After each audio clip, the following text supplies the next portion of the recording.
Ladies and gentlemen, boys and girls, children of all ages, Unlimited proudly brings to you the greatest podcast in the world.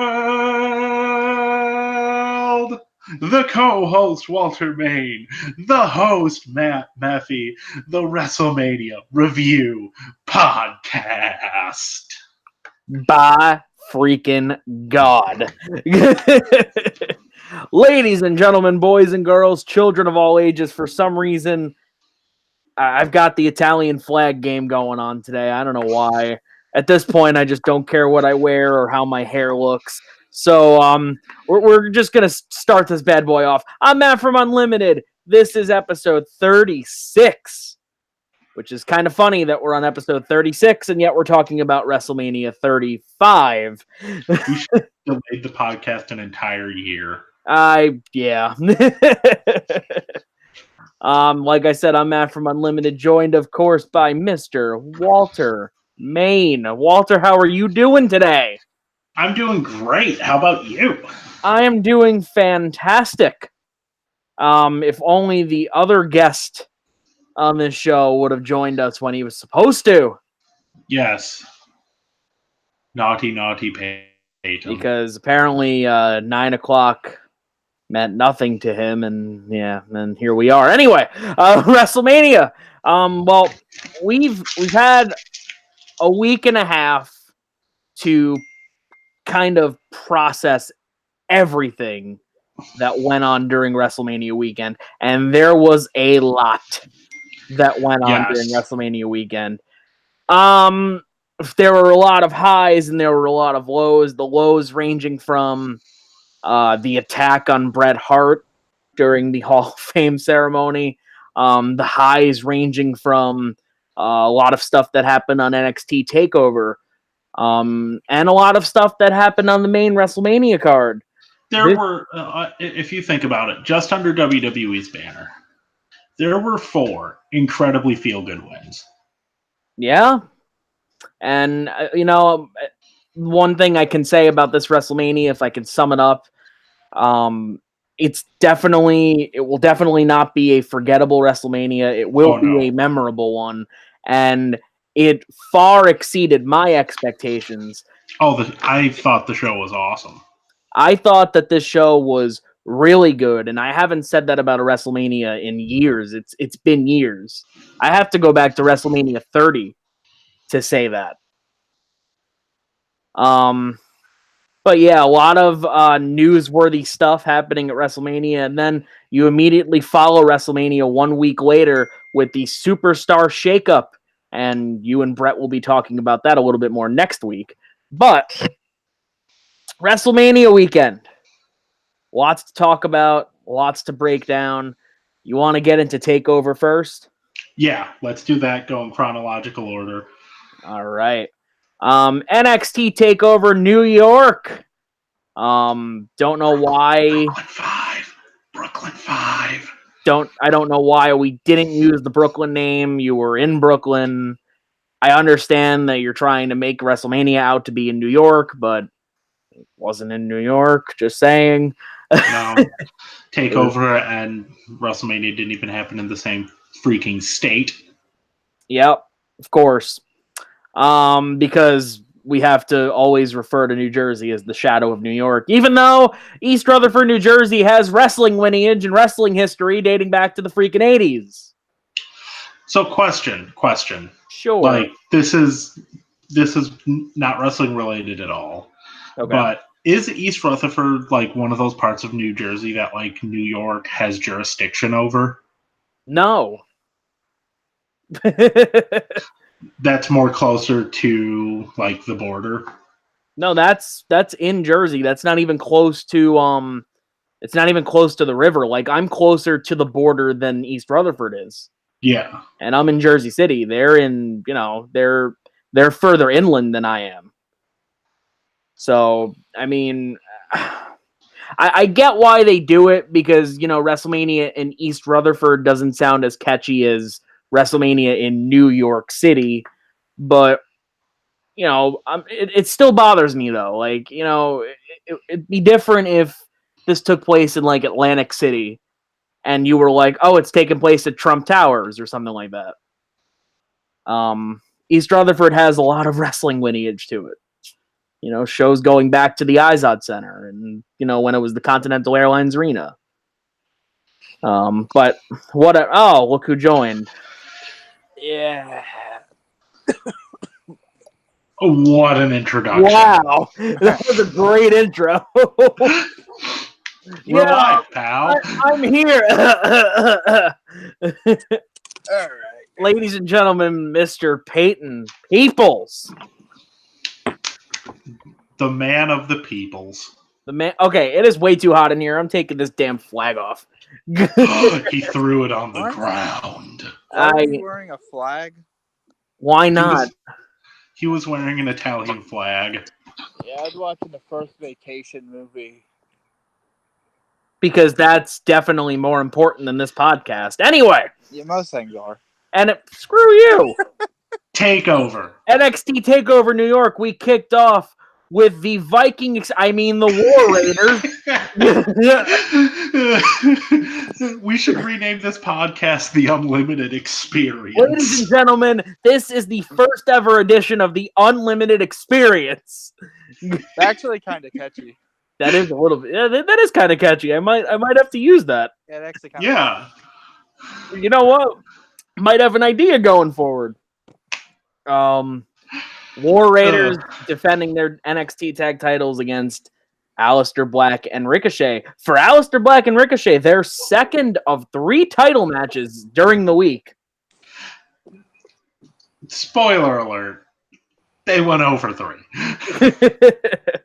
Yeah, not exactly making the team look strong, WWE. Well, so they haven't and with that though, they've looked pretty like it.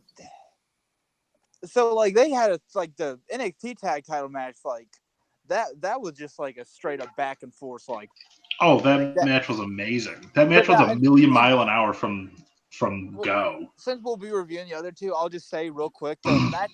Oh yeah, so the first match they had was for the Raw tag titles on it was on Raw against the Revival, and it was a pretty good match, and it was a pretty cool finish. Like they were all kind of like brawling outside the ring, and I think Dash Wilder. So like Scott Dawson runs back into the ring, Dash Wilder is like hiding under the ring, and then slips Aleister's foot right as he's trying to get into the ring. I thought it was a pretty good match. Yeah, I remember that match being pretty decent. Yeah. Solid, and it made it look strong. I did not watch that match. But yeah, the takeover match was incredible. That could end up being the the tag match of the year for WWE. I'm just glad that they were given time. You know, It's not like the typical WWE tag match that gets like 5 to 10 minutes. My favorite spot in that whole match was when Hansen went for the crossbody in the corner, and all 5'10", 190 pounds of Ricochet catches this giant 300-pound guy in midair. Effortless. Turns around and fall away slams him. Ricochet is something else. Yeah. I said it, like I see like so much star potential in him, and especially since the crowd, like the main yeah, they like, and I think it's when just watching Raw, the reaction for him, like Aleister Black is like, all right, this guy's pretty cool, like we like him, but like man, they love Ricochet. Like the next step with him is putting him in an actual feud. That would be pretty cool to see him work like a 3-month program with someone, even if it's for one of the mid-card belts. Well, and so one of the things that I think is really cool is now, and I just realized it, but Ray is now on Ray and Ricochet are now on the same roster, and also thinking of the matches that like Ricochet could have with someone like, and just looking at mid-card guys, the matches he could have with someone like Andrade or Rey Mysterio. Or even if you have him and Joe feud over the U.S. belt. Or even, and like, hell, I think that he could even have a pretty good match with like Leo Rush or like even Bobby Lashley. Didn't Ricochet face Andrade at TakeOver, or am I way off? Yeah, no, I don't think that happened. No. Okay. Now, by the time Ricochet debuted almost or Andrade was already kind of on his way out. Gotcha. But yeah, really good tag match. Back and forth, fun action. To get the crowd into it right away. Then we get to the North American title match. The Velveteen Dream facing who, Walter? Matthew Frederick Riddle. Prepare for the chat to get spammed in about 5 minutes. Anyway. Gonna be honest, this match and the women's match I watched, but I wasn't like paying that much attention, so I don't remember how it went. With this match, I liked it. I thought it was Title good. match. I thought it was really good. But like for me, it just kind of fell apart towards the end, and it just kind of like it felt like it went on a couple of minutes too long. Like it felt like they didn't, and what it seemed like they didn't want to have Matt Riddle like lose, but they didn't really want Velveteen Dream to drop the title. So, and I don't think Triple H is really a fan of DQ finishes, especially like on a takeover. So what it seemed, where they just did like, all right, well, Velveteen Dream wins, but he kind of gets the sneaky win in, so Matt Riddle still kind of looks good. Yeah, I thought that was a good way to keep the title on Dream, but still keep Riddle looking really good. And did he kick out of the Rainmaker? I think he kicked out of the Purple Rainmaker. So as much as I love NXT, and we'll counter this later on in the night, but the one thing that it does bother me is that it does seem like every match has at least one finisher kick out of. Like that bothers me so much. Yeah, like it'd be one thing if it was like the main event match or whatever, but like it seems like every finisher on the NXT roster you gotta do at least like. I mean, for crying out loud, like Samoa Joe basically no-sold the 619. I know he kind of like he sold it and then like he no-sold that. Well, so like Ray ran over to the like he walked kind of groggy like a lot of big guys do, and then he just kind of like threw him down. We'll get to that later, but I was gonna say we still have this show to talk about. Oh yeah, but yeah, so that's just one of the, and look, and I think that NXT is probably the best wrestling brand in the world right now, just on a weekly basis, especially with those takeover shows. Just they're just it. Triple H has really captured lightning in a bottle because it has all the drama and entertainment aspect that makes WWE so great, but it has all the in-ring action that makes companies like Ring of Honor and New Japan so great. Like he's perfectly meshed these two styles together. Yeah.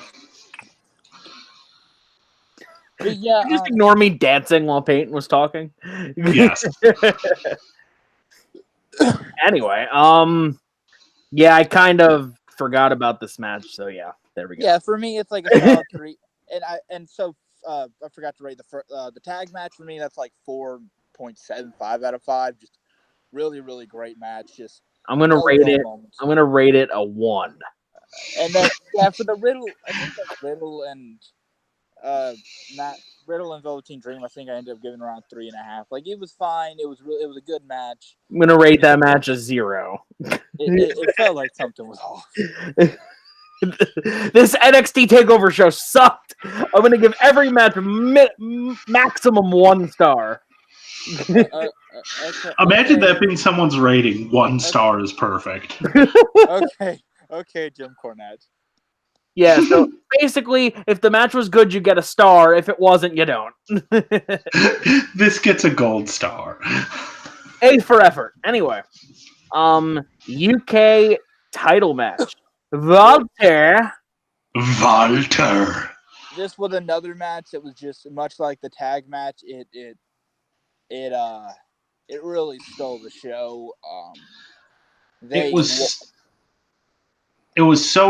It's such a different style than you saw worked at any of the other WWE shows over the weekend. I just like the stiffness. And they just murdered each other. And I think that everyone was like, "Oh, Walter's gonna win," because that seemed like the natural. But there were moments in the match where like Pete Dunne really had me thinking like, oh shit, he's gonna win this. He's gonna get the upset. He's gonna continue going on with the reign. So they worked a really good match, and I'm glad and I hope that Walter continues using that big splash because it looks devastating. I'm not He's saying like on the indies, he would usually pull that out in the big matches. yeah. Well, and so him being like 300 pounds, I can't imagine like him doing it every night would probably quickly wear on his body. But like Yeah. I don't like that powerbomb finisher of his. I just think that it looks too quick. It looks too transitional for me. Like it looks fine in the move or whatever. And like maybe if he like slammed it down, like then brought it back up for another like with his size, for whatever reason the finisher, because wasn't his finisher on the indies like a sit out pile driver? He would use the power bomb. He would use that sit out pile driver. He would use a rear naked choke. Yeah. Or he would use the splash. And I think another thing is just so many big guys use like a power bomb for a finisher, like Vader, Diesel, Psycho Sid, like Undertaker. Although Undertaker was a lot different because he actually like raised him up. But I think so many, like even Kane used a power bomb. Like I just think that so many big guys use a power bomb that it's like it's kind of like the super kick. It's kind of lost its believability as a finisher. Okay, anyway. But yeah, fantastic match. Because this conversation just went in like a million different directions. I would have liked it if Walter was a little bit more dominant. It was a little bit too back and forth for me. But at the same time, I enjoyed the match. It was a good first glimpse at Walter because I never really saw him before this. Yeah. He's frightening. Like his chops are wince-inducing. So what you're telling me is that he's gonna get a dancing gimmick. Yes. I'm thinking I give this one around 4.75. Yeah. Really, really great match. I give this match as a 0.5 because that's what it freaking deserves. Yeah, and everyone's thinking, Walter to Raw and everything. He's been open about not wanting to work a full-time U.S. schedule, like ever. I kind of think he picked the wrong company to join them. Yeah. He might just stick with the NXT UK brand. Yeah, but at the same time, like if Vince tells you like, "Hey, you're coming to Raw," like I mean that's you kind of can't say no to that. Yeah, you can either go no and like I've noticed though that when like wrestlers aren't like don't like make a big deal out of like wanting to leave, like when you look at Ty Dillinger or Cody Rhodes, they just straight up said like, "Hey, I'm not really happy with what's going on here. Is it all right if I just get my release?" They almost immediately get their release, but guys who kind of like go on public media and start like talking trash about Vince and the WWE and like just kind of quit in the middle, like just out of nowhere and just like I'm not showing up today. Like then Vince is kind of like, well, you know what, you're being like really unreasonable, so I'm just gonna freeze your contract. So, women's fatal 4-way match, unless you guys have anything else. No. Okay. No, I think I gave my rating 4.75, so yeah. All right, Shayna Baszler defending against Bianca Belair, Kairi Sane, and Io Shirai, right? Yes. Yeah. I thought this match was fun. Again, I kind of just didn't really care. It's not that the match was bad or anything. I wasn't really paying much attention. So I thought that this was really good. I think I still haven't seen to me though, and what I've noticed with NXT is like they've pretty much anytime they can, they'll go straight back to doing like a multi-women match for the title. Well, and it seems like they kind of don't like their women's roster is a little bit. Cause like if you look at like Asuka's title reign, she had some great matches, sure, but there were also some matches where she was like facing like. I was gonna say she also kind of faced those same people all the time. Yeah, and she would like face like the Iconics or whatever. Like it's cool or whatever. Like she faced Bayley. I don't know how many times she faced. Yeah. Nia Jax. She faced the Iconics. She faced Ember. And it seems that like there isn't a lot of believable. Now I do like the way that Shayna Baszler's been booked. She's very enjoyable, but it just seems like their roster's a little bit thin. But I saw this with a good fatal 4-way, and I think their women's roster is really thin. I think their men's roster is fine. But yeah, other than the 4 women that were in that match, like who's after that? yeah, They seem to be starting to build up Candice LeRae. she's good. And when you also have Dakota Kai and Candice LeRae, and they're both really talented. And now Kyrie's up on the main roster, right? Yeah. Also, I feel like Lacey Evans would be like you can just I don't know why they're bringing her up so soon because you need people in NXT, and also and I'm a fan of Lacey Evans, but she could still use a little bit of work. Yeah, well, she's already the number 1 contender for the women's title, so Look, I'm one of those. you kind of can't send her down after that. Yeah, now the one thing I love about this Fatal 4-Way though, and weirdly enough, it comes from something Vince Russo said the other day. So Vince Russo said like how Bret Hart. We're talking about how Bret Hart, when he knew he wasn't going to win a match, like he would be like he would never say like I'm going to beat you because if then when he didn't beat them, it made him look bad. I like how Shayna Baszler like said, I'm going to let you all fight each other and pick each other apart. Then I'm going to be kind of like the vulture and then pick among the scraps. And that's what she did. She like they. I'm going to reveal my strategy because that's such a great idea. But it worked though. Yeah, it worked because she had the believability of like, fuck you guys, this is what I'm gonna do and I'm gonna win, and she win. And and and Bianca Belair really impressed me, especially with that move where she had like both Kairi Sane and Io Shirai on her shoulders and did that like sit out burning hammer or whatever you want to call it. Yeah. That was awesome. Then Yeah. immediately coming in and capitalizing on it, I thought it was really good. I give this match 0.3 stars. I'd probably give it around 4.25. Thought it was a good fun Fatal 4-Way. Walter, your rating, or do you not have one? I don't have one. Okay. Main event, NXT Championship, the vacant NXT Championship. I'm sorry, vacant, but you have been dethroned. 2 out of 3 falls match. Johnny Takeover, as represented by Walter, taking on Adam Cole. Baby. Excellent match. I thought it was really good. For me, it's around 4 out of. I think it's probably about 4.5 out of 5 for me, because I know, Walter. I know we talked about this off camera. I'm sorry. I was really bothered by this match. The false finishes, I hate them. And in the end, the first 2 falls, they weren't very exciting. They weren't. I thought they were.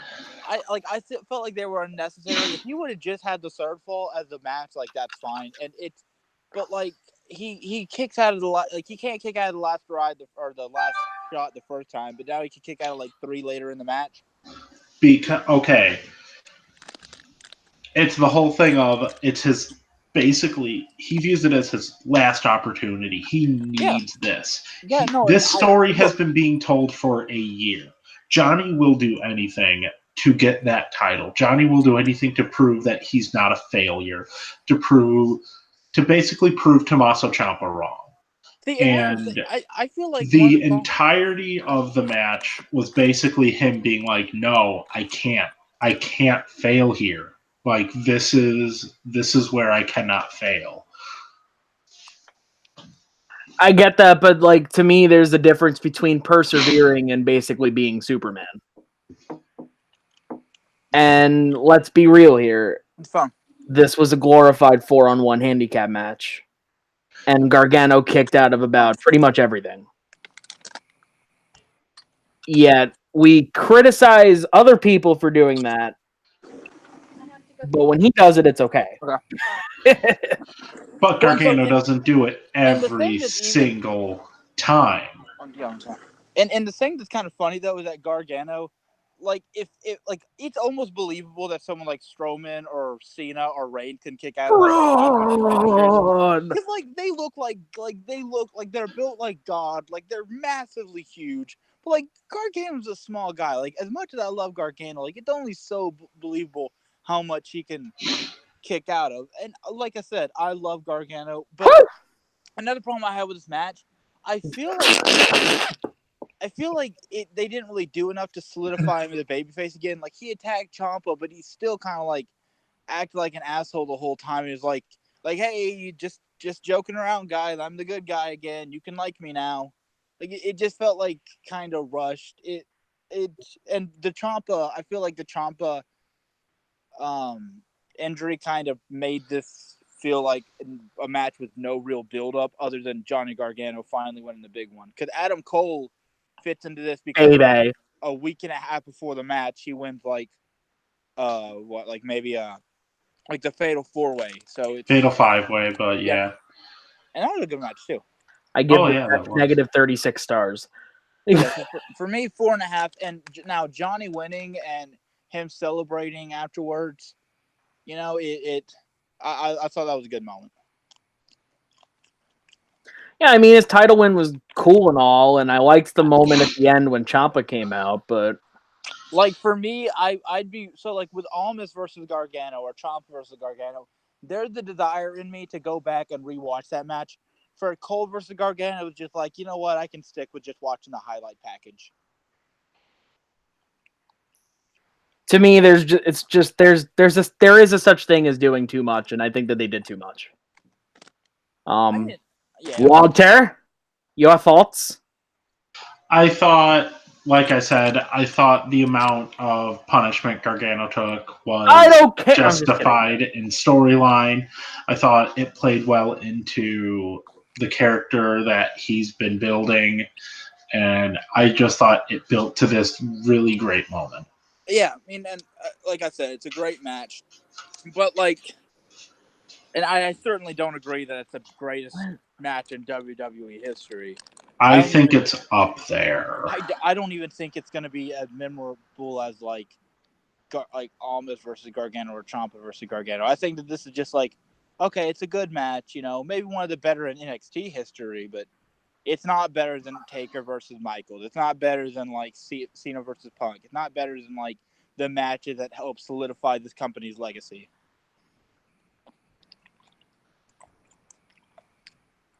So that was NXT Takeover, ladies and gentlemen. Overall, really good show. Yeah. Yeah. Probably one of the better takeovers. I'm just going to say it's so refreshing to watch a wrestling show that is short. And even Takeover, they're now like 3 hours now. I know, but compared to watching 7.5 hours of WrestleMania, yeah, it's a major difference, and it's definitely much better, at least from a viewing experience. Right. Yeah.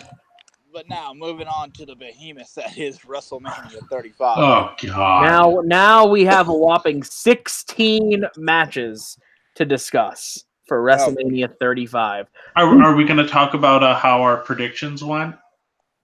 No, I don't even remember all mine. Before we get to that, just wanted to let everyone know that I'm just trying to avoid this. That if you like this video, leave a like.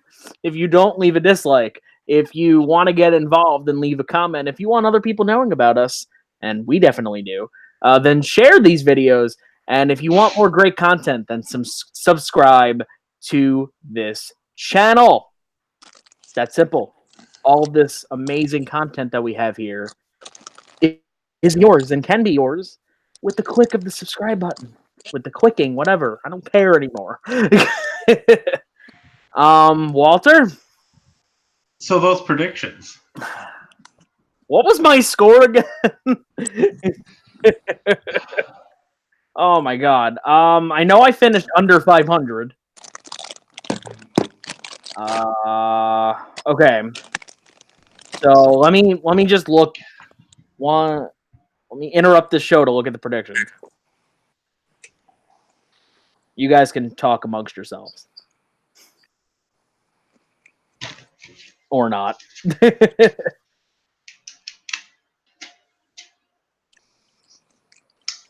I think you're all going to enjoy how the predictions went. 2, 1, and 3, 1 and 4, 2 and 4, 2 and 5.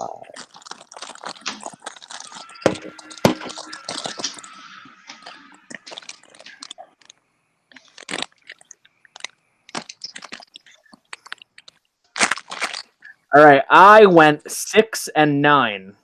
Oof. Or no, 7 and 9. Because I forgot about the Raw Tag Title match. You said Revival. Yes. Okay, so that's 0 and 1, 1 and 1, 1 and 2, 1 and 3.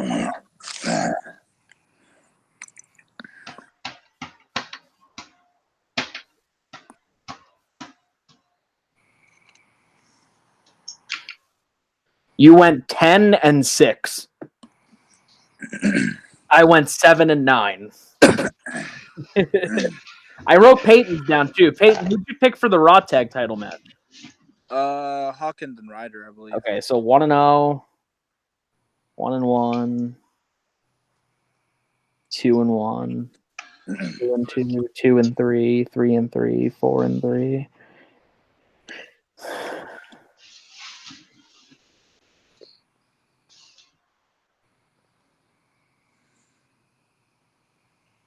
Peyton also went 10 and 6. So I really had a terrible weekend. And here's the thing: I would have probably picked Rollins if the Reigns thing hadn't happened in the last Mania, and it with Kofi and Becky most likely winning, it seemed unlikely that they were gonna do all three, underdog faces winning. But man, when I don't think I freaked out harder in the night than when Rollins won. So let's talk about some of the other miscellaneous stuff before we get to the card. The set.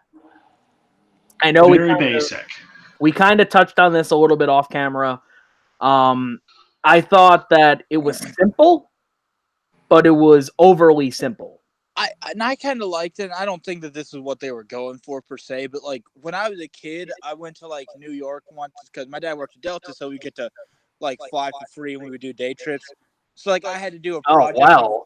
I had to do I had to do a project on New York or whatever. So my dad we went up to the city and went around the city. And for me, the coolest thing for whatever reason was just Times Square with all the billboards and all the giant posters and shit over was the changing graphics. And I don't think that's what they were necessarily going for, but for me, the stage was cool because that's one of the things I loved most about going to Times Square. No, I completely understand what they were going for. I just thought that, with all of the emphasis of New York, it did seem a little underwhelming. It was literally just a screen. Yeah, if they had done maybe a little bit more, then maybe. But I felt like this year they were all about their storylines, which I was okay with, over their creativity with other things like this. But to be fair, I don't really think that they started going all out for the Mania entrances until maybe Mania 28, I guess. Well, I mean, you've always had that rare special entrance. You saw Triple H's entrances with Motorhead. Yeah. Shawn coming down from the ceiling. Yeah, Undertaker back at, even though it was WrestleMania 9, Undertaker coming out in that that dark parade type of thing with the crow. Yeah, no, that was really cool. And even in WCW, you had Sting coming down from the ceiling and stuff like that. Yeah. Well, yeah, you've always had big entrances, WrestleMania 22, Triple H came out dressed as Conan the Barbarian, and then Cena came in on the old school American gangster kind of saying with the Tommy guns and shit like that, featuring CM Punk, who never got a special WrestleMania entrance. Okay, yes he did. Yeah, he got in living color to play for him. I was gonna say I was there for that one. How did they sound live? Oh, they were amazing. Yeah. First of all, the lead singer's a nutcase, and I love it. Oh yeah, if I remember right, he was all over the place. He was all over the place, and he's freaking old. Like, he's got gray hair, like, up the ass. And he was jumping all over the place, and he still sounded amazing. Look, But yeah, the set itself was overly simplistic. Even like the theme song choice was. Don't get me wrong, I like the song, but it I didn't don't really. even remember it. It was what was it? Hang on. I'm just glad we didn't have like a musical guest, and that they kept like the. I mean, we technically did. And it's called Elias. Yeah, but that was like he still is a wrestler, and it led to a wrestling related segment. It wasn't like when they just had like Pitbull or Flo Rida just come in and perform. Like they had Kid Rock just perform a couple of songs for some reason. Oh God. Oh yeah, the 25 Diva Battle Royal. That was Like, won by a Oh, walk with Elias. Oh, walk with Elias. some of the other stuff. For me, the fact that there were 16 matches in the show, that the show went 7.5 hours. I thought that for a 7.5 hour show, the show had a nice flow to it. Yeah. Like, I don't think there was ever a match that dragged or ever a moment that felt like the show dragged. yeah, I mean, and like That's not to say every match was good, because I'm not going to go that far. But and even I won't go that far. But like it felt like even the filler had its moments. Like Balor and Lashley, like that was a filler, but it was, it was fun, short, to the point, had some cool moments. What I like though is that they were smart enough, so they didn't do like Kofi versus Bryan and then the women's triple threat. They didn't like put the main events together. They let people kind of like catch their breath for a second after each. I was gonna say, like, I actually liked how the title matches were positioned. You had one open, one mid card, and then one end. Yeah, like you had the Universal title start the show. Everyone's like, "Oh yeah, Rollins win!" Like everyone's like pumped up. And he's like, the next match, all right, Orton versus Styles. They have a pretty good match. I'm gonna be honest. I thought that match was gonna be later. Yeah, I thought it was gonna be towards the start of the show. I thought it was at least gonna be like maybe 5th or 6th on the card. And another thing I'll say, outside of Carmella winning the Battle Royal, I feel like all the winners, I'm fine with all the winners. I'll debate that for a little bit. Outside of the Usos, but they dropped the belt for the Hardys the next night, so. Yeah. Pre-show, we started off with cruiserweight title match. Tony Nese winning after winning the cruiserweight tournament, winning the cruiserweight championship here. I thought the match was really good. I thought the match started off a little bit slow, and it took a while for them to get that chemistry in. But man, they really hit it off the bat. I think that like the finish looked a little bit anticlimactic for me, with the Nese saying like it doesn't look like it normally looks pretty good for whatever reason. I think it was anticlimactic based on the fact that nobody really cared about this match. Yeah, they did get the crowd a little bit into it though, but I think that for me it's like this is a match at 3 and like 0.75 out of 5, very good, but too short to like really be anything like really, really great. For the time they were given, they made the most of it and made a decently memorable match. I think it's a lot better than Cedric versus Ali from last year, which in my opinion kind of underwhelmed me considering how good both of them are. But I wouldn't say it's as good as Neville versus Aries from 30. Dude, how do you remember all this stuff? I don't. I don't even remember. What did Neville Aries? That was at 33, right? Yeah. Good God, I don't even remember that. I only remember it because I remember enjoying the match a lot. Walter, thoughts on the match? I thought it was good. I thought it showcased both guys really well. I'm a huge fan of Buddy Murphy. I'm very happy that he's on the main roster now. I thought they did a really good job. It was a really solid opener. And they kicked it off with a title change. All right. So, Peyton mute. Oh, he's good. All right. So let me get this straight, WWE. You take the title off Asuka just to put her in the pre-show battle royal, just to not have her win it. Yeah. That's all I'll say about the women's battle royal. And they did the exact same finish that they did last year. Like with, okay, Sarah, like Bailey won, and then Naomi snuck up and like eliminated her. It's like, it's weird because both Naomi and Carmella are supposed to be faces, so I don't. Why would you give the faces a cheap victory? It's just.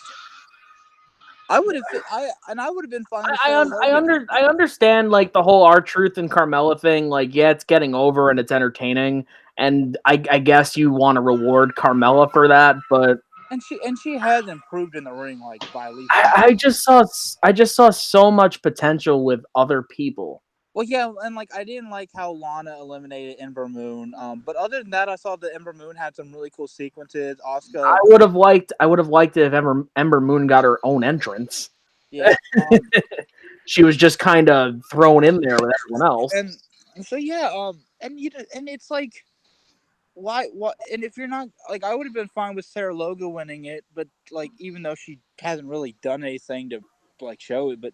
I was gonna say, like, no. So like, if on the next night you're gonna like solidify Lacey Evans as like the number one contender, why not just have her win the battle royal? That way, when she comes out on Raw the next night, it's like, or hell, even if you don't have her win the battle royal, put her in the battle royal. Yeah, I mean, like you're putting everyone else in. No, yeah, everyone else a spot on the card. Hold on, let me. And I remember counting it the other day. Let me just. Like, yeah, honestly, like you're giving all these people spots on the card, whether they deserve it or not is totally up to your perspective. But here you have Lacey Evans, who's now your women's championship #1 contender, and she didn't even have a match at WrestleMania. Yeah, there were 16 people in the women's battle royal. 16. What a weird number. Yeah. Yeah, right? And like I thought it was, and it being 10 minutes, battle royals can really, really drag. So like I thought it was a decent, like it didn't go too long. So like for me it was like middle of the road. That they made 2 1/4 out of 5 stars. I think it's skippable. Yeah, it's definitely skippable. It's not like worse. I think it. I really like once. To me, like once Asuka got eliminated, it was like I really don't care about this match. Yeah. Next to the tag titles. Walter, your thoughts before Peyton interrupts again?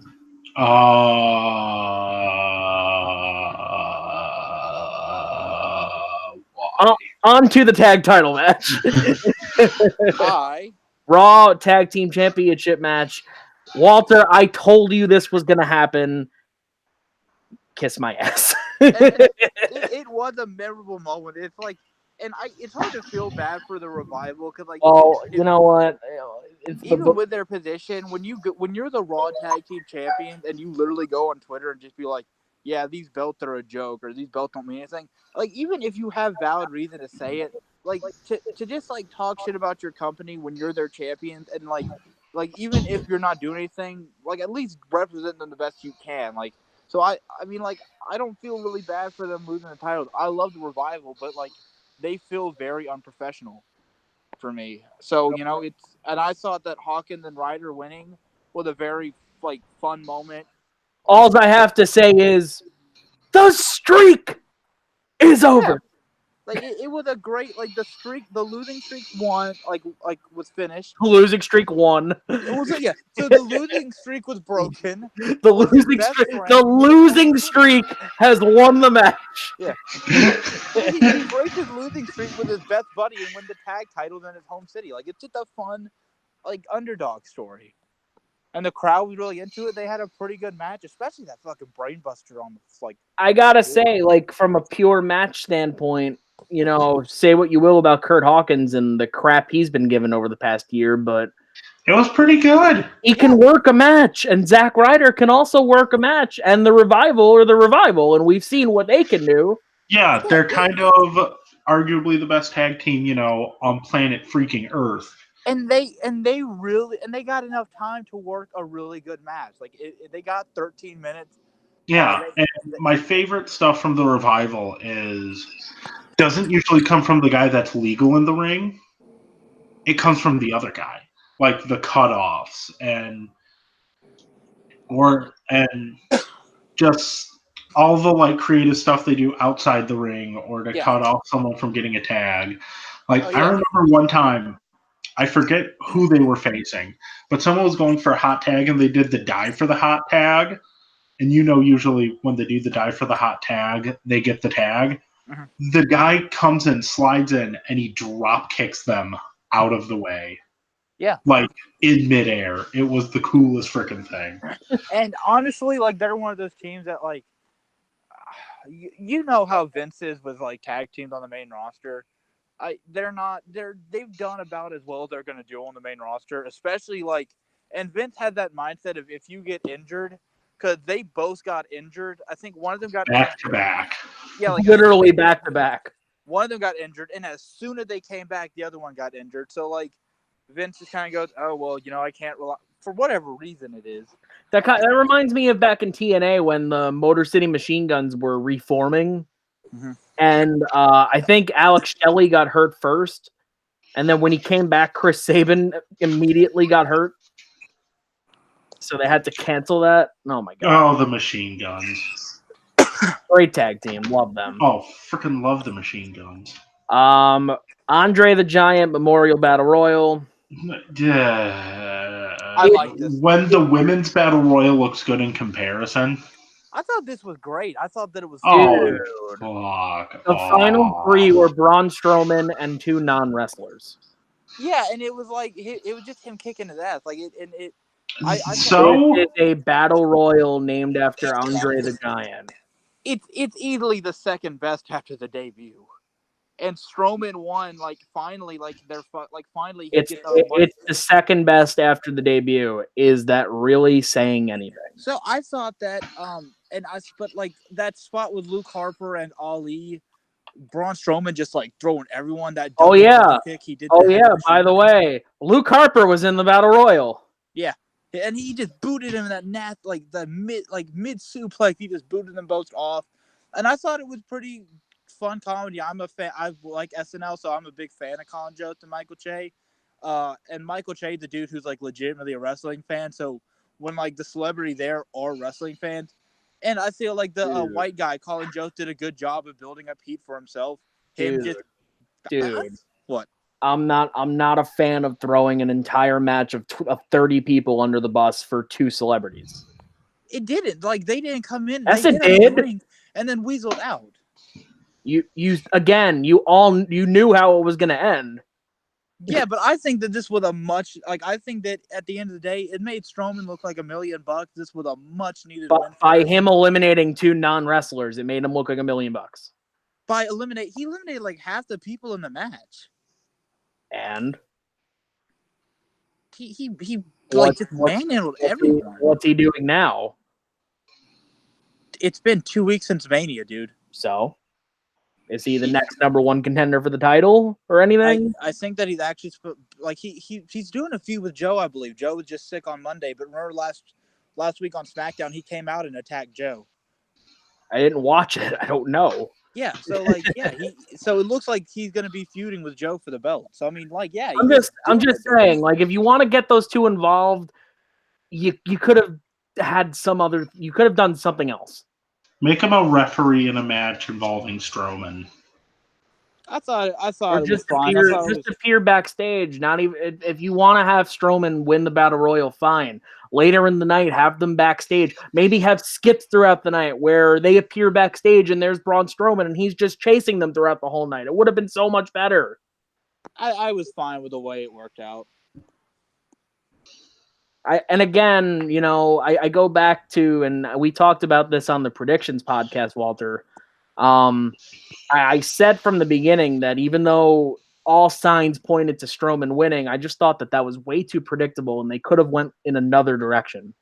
I don't think that predictable is bad, and honestly, I think predictable can be bad. I thought that like Strowman winning was the best choice. Like, and it like having anyone else win when like he's a big guy. Like it, I remember being like extremely pissed off when he didn't win in 2017. Because like that's bullshit. That is like bullshit. So this was like the first time a battle royal victory didn't just go like, eh.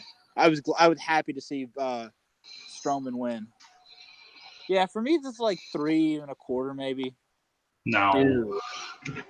You're overrating all these matches, dude. Negative 7 stars. Dude, I give this match like half a star. I'm gonna Brian Zane this and give it half. I just like how like a lot like the top guys like I like Andrade like eliminating himself because he got too cocky. Like he was like, hey, look, hey Andrade, he could have won the match. I would have been okay with that. No, I like I said, I stand firmly with the fact that I picked Ali. I mean, it was clear that the WWE was high on him. I think that Strowman winning this match, like if Strowman had lost this match, then that would have been like, all right, this guy's just like whatever. Like he's already lost to like Brock. Like he needed. Okay, but that's my point though. Like, is this really like him winning? Does that really do anything? Yeah, I mean he's gonna be like entered in a feud with Joe. He's entering a feud with the U.S. champion. Yeah. Joe, and there's one world title. It's not like everyone cannot be in the spotlight at the same time. The mid card of the belt should have a higher focus as well. But like I like how Andrade cause if you watch his matches, he does like a lot of moves that like you could tell kind of his character is he loved to show off. He liked to show how good he is. Like especially with that moonsault where he like lands on feet and then does the backflip. Like, logistically, that doesn't make any sense, but it's an awesome sight to see. I like how his cockiness got him eliminated. Walter, help me argue. I'm just kidding. Anyway. I just like the match. Anyway, main card, since we've just talked about the pre-show. We've been on the podcast. Oh, God. We're an hour in and we're just getting to the main card. We kicked off WrestleMania, shockingly, with the Universal Championship match. No.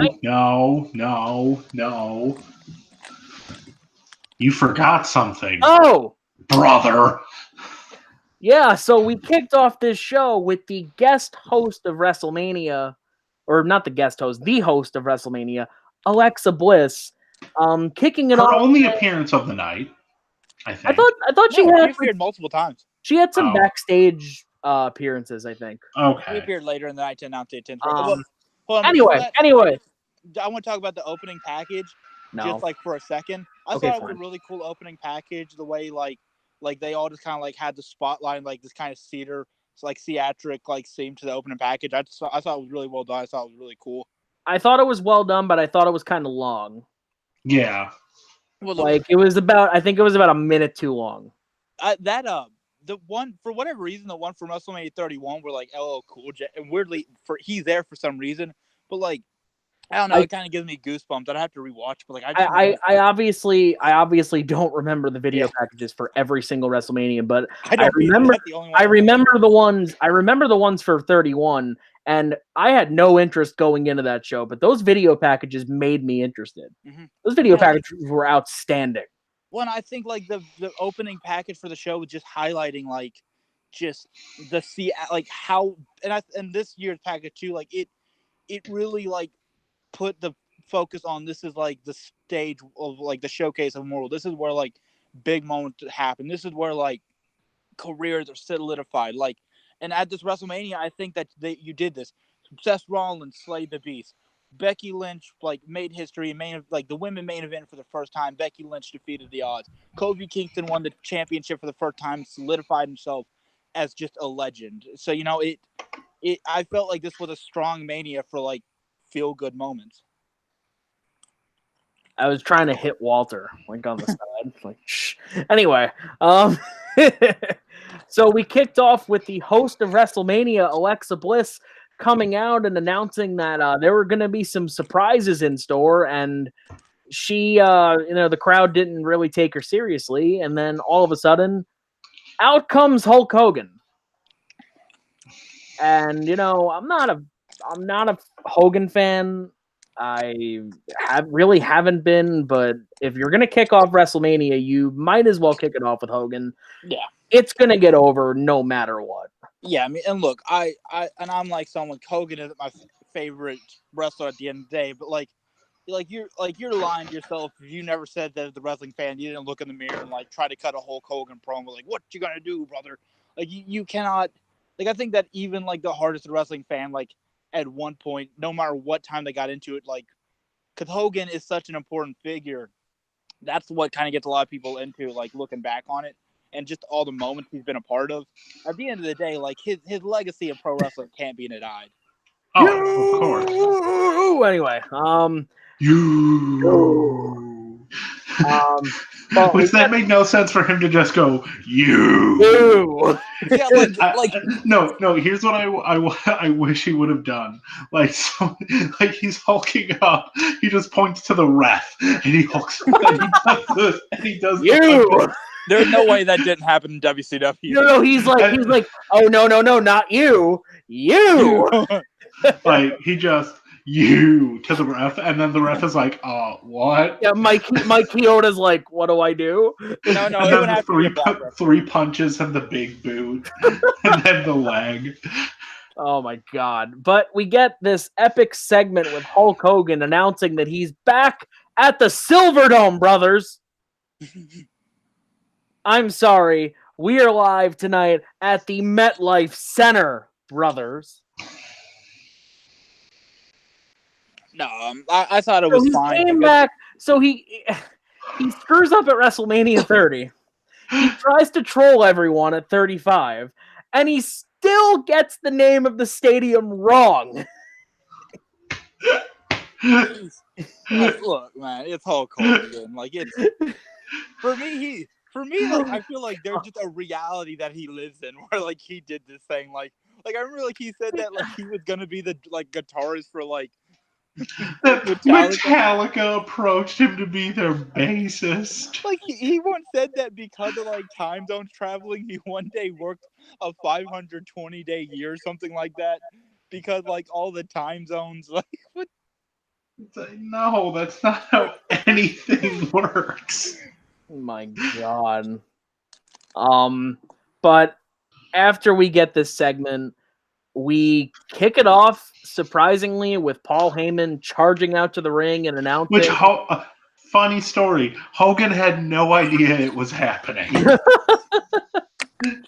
course not. So that's why did you notice Hogan looked really confused? Yeah, Hogan just looked down the ramp and he's like, "Why is Paul Heyman there?" That's why it was super last minute. But yeah, we kicked it off. Paul Heyman came charging down to the ring and announced, well, if my client isn't going to be the main event, then we're not even bothering waiting. We're going to do this match right now. And I got to be honest, and I tweeted this and I put it in the chat and I told my sister and whoever was at my house. You tied it to a rock and threw it through your neighbor's window. I was so glad that this match opened up because I had no interest in it whatsoever. I enjoyed the match itself. I thought that what they did, I thought that it worked. Well, and like there were like when he just beat the shit out of Rollins, like I was like he's not really gonna win it, but I was like, but then like it looked for a minute like he was legitimately just gonna squash Rollins, and I was like, oh, like fuck, they're gonna kickstart this. Because like if that show had been kickstarted with like Lesnar retaining against Rollins and Rollins not even putting up a fight, I might have just turned the fucking TV off. Oh, I wouldn't have. Keep in mind on my prediction show, I predicted Brock winning. I did too, because I thought that was going to happen. Because I was like, there's no way they're going to let all the baby faces win. Man, when Rollins, I hopped off of the call.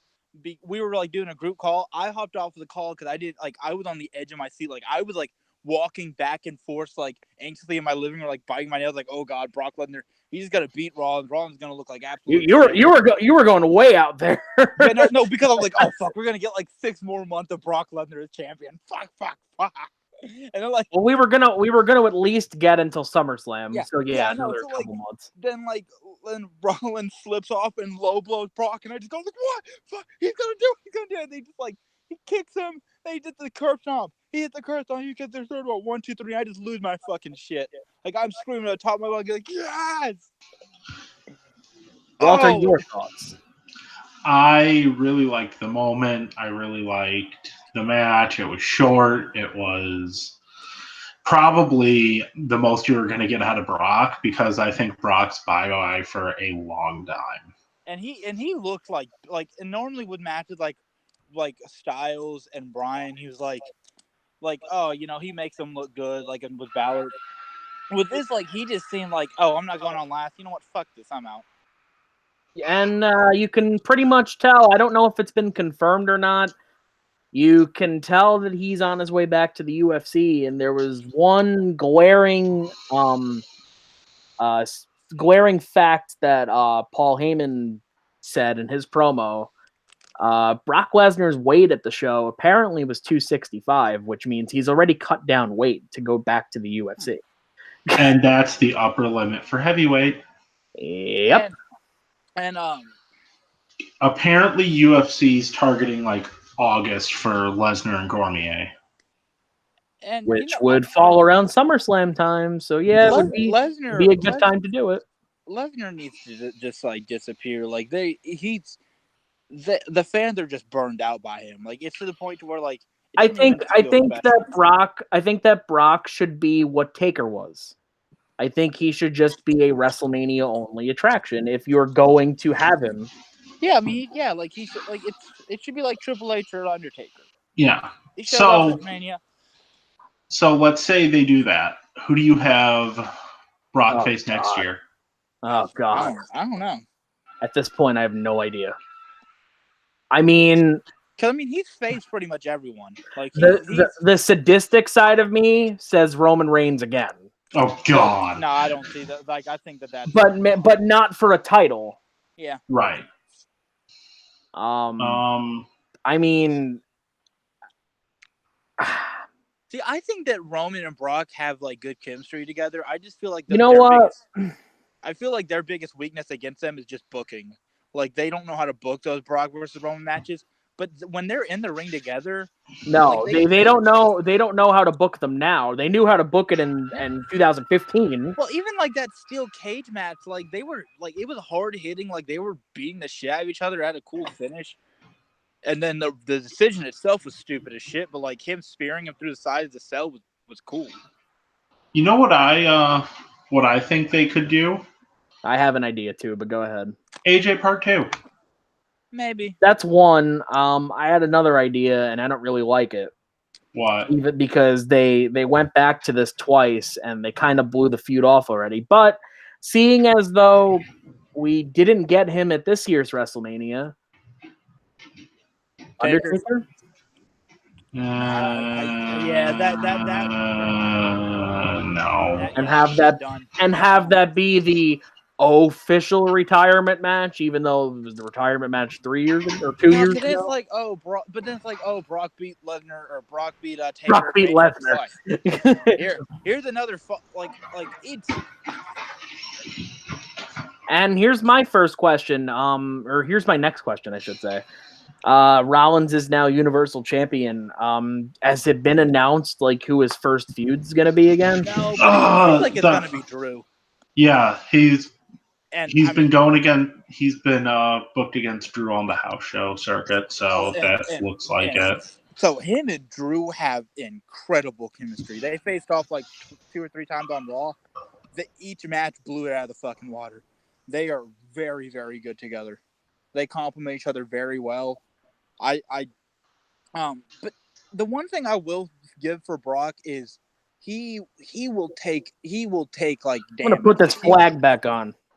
Like with Lesnar, like he is not afraid to like go all out and like just get the shit beat out of him or whatever. Like he'll let you like wail on him with a chair if like it's a no DQ match.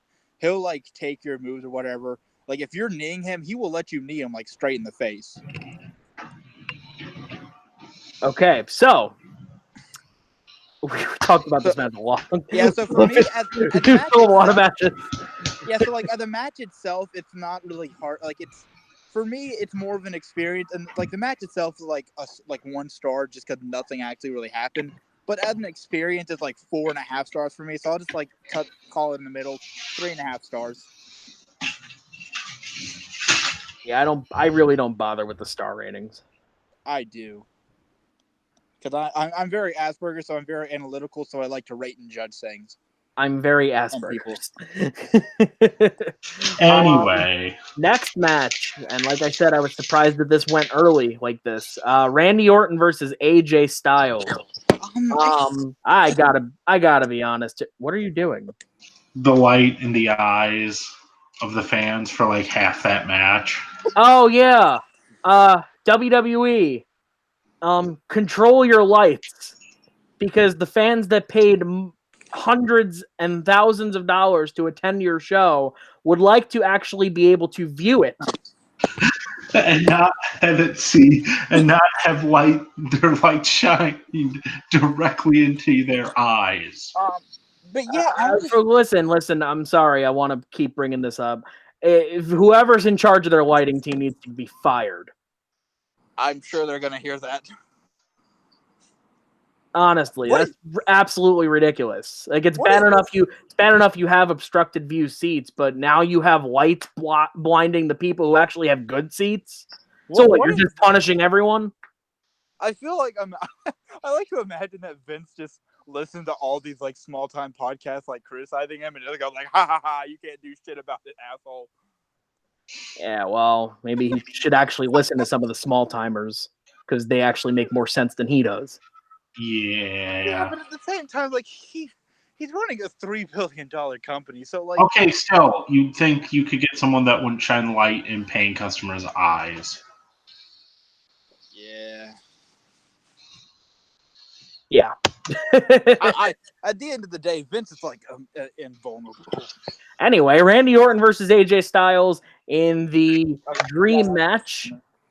Gotta be honest, I was a bit disappointed. I thought it was good. I thought it was just good enough. I was expecting it to be great. I was too, and upon the first viewing, I was like, it's a good match, solid, you know. And then I rewatched like the first 4 matches because I just didn't turn the network off. But I caught this match again, and upon second viewing, I was like, okay, it's actually really good. Like I like the counters, I like the psychology around like that, like, oh, is Orton gonna hit the RKO and AJ doing everything imaginable to not so like it doesn't happen.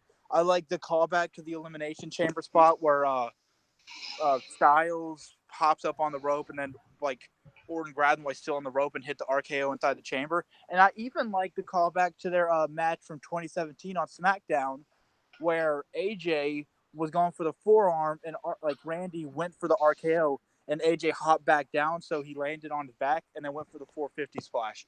I like the callbacks. I like the reversal to the calf crusher too, where like Orton just like slides out of it and kicks him in the face.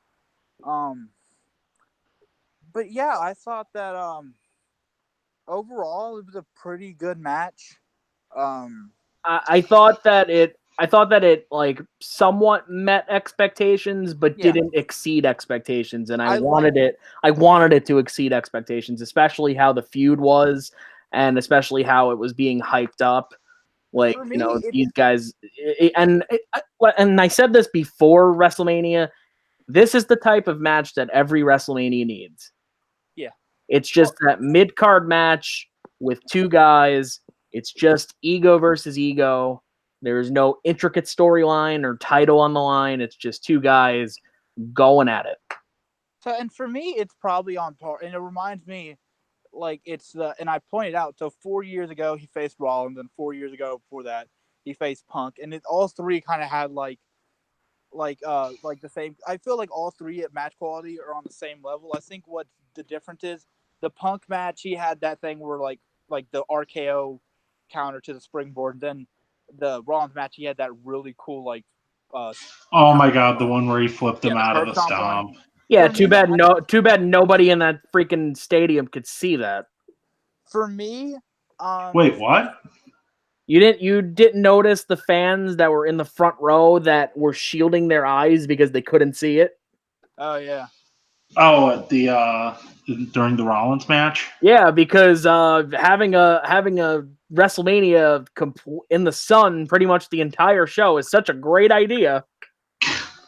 Yeah, what was I saying? Yeah, so for me, like this is around 3.75, just good enough. You know, it was better on the second viewing.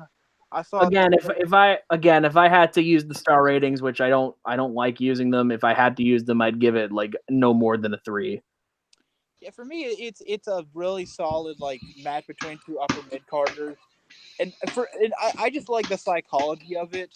Like I feel like the psychology of it made up for like a lack of like memorable spots per se, like the Rollins and Punk match it had. But it's definitely Orton's best like Mania match since the Rollins one. It's probably the Orton match I've cared about the most in several years. Walter, your thoughts, if you haven't, or if you haven't given them? I thought it was good. Okay. Thought it did what they had to do. Okay. And yeah. Yeah. So the next match, I actually tweeted that and this was kind of one of those matches that was going into it was kind of a throwaway match for me. And then after the match happened, I tweeted and I said, I stand corrected. I'm wrong. This match was actually really damn good. What The was it? SmackDown Tag Title match. And it was the SmackDown Tag Title match. Yeah. That match was a lot of fun. For me, it's one of those standard like fatal 4-way tag matches. That's just it's really just there to get everyone on the card, and normally like the champions retain. But it was fun and fast moving enough, and they did enough like spots to where you believe the tag titles could change hands. I'm just glad that they put them on the main card, unlike WrestleMania 30 and 31, where they didn't. And what's crazy, that WrestleMania 30 match was like maybe like it might be the best match on the card behind the main event, the Triple H Bryan match, because I was there live, and that match was awesome. I loved. I even liked their 31 match. Yeah, the 31 match was fun too.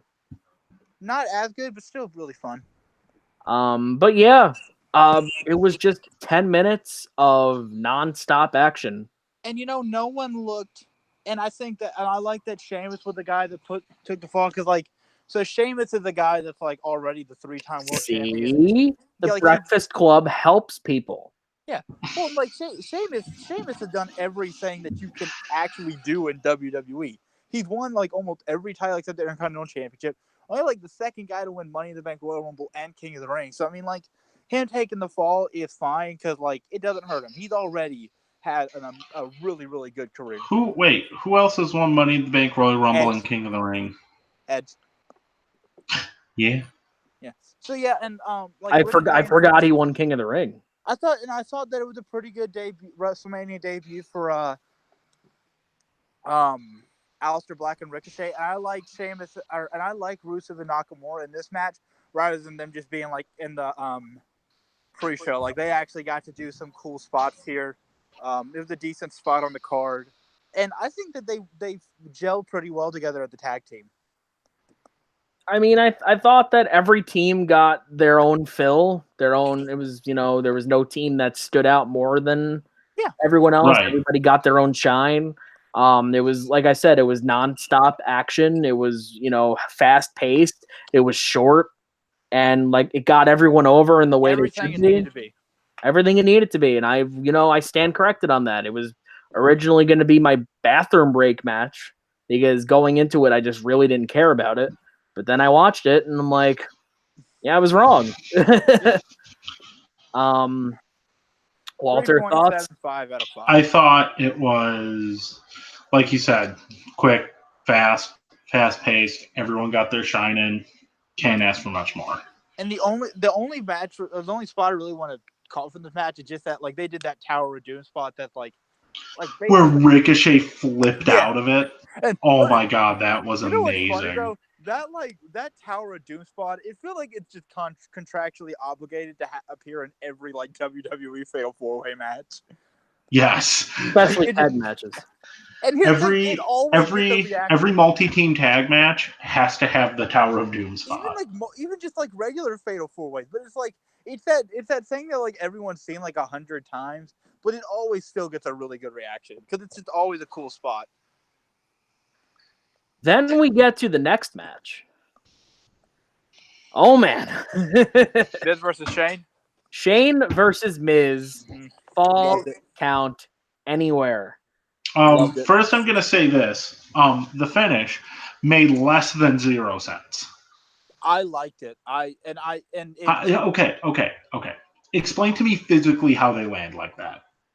Dude, it's like, so here's the thing. Like, and I said it before. So if you want to explain that, then explain to me how like the Undertaker can just make like a ring fall apart.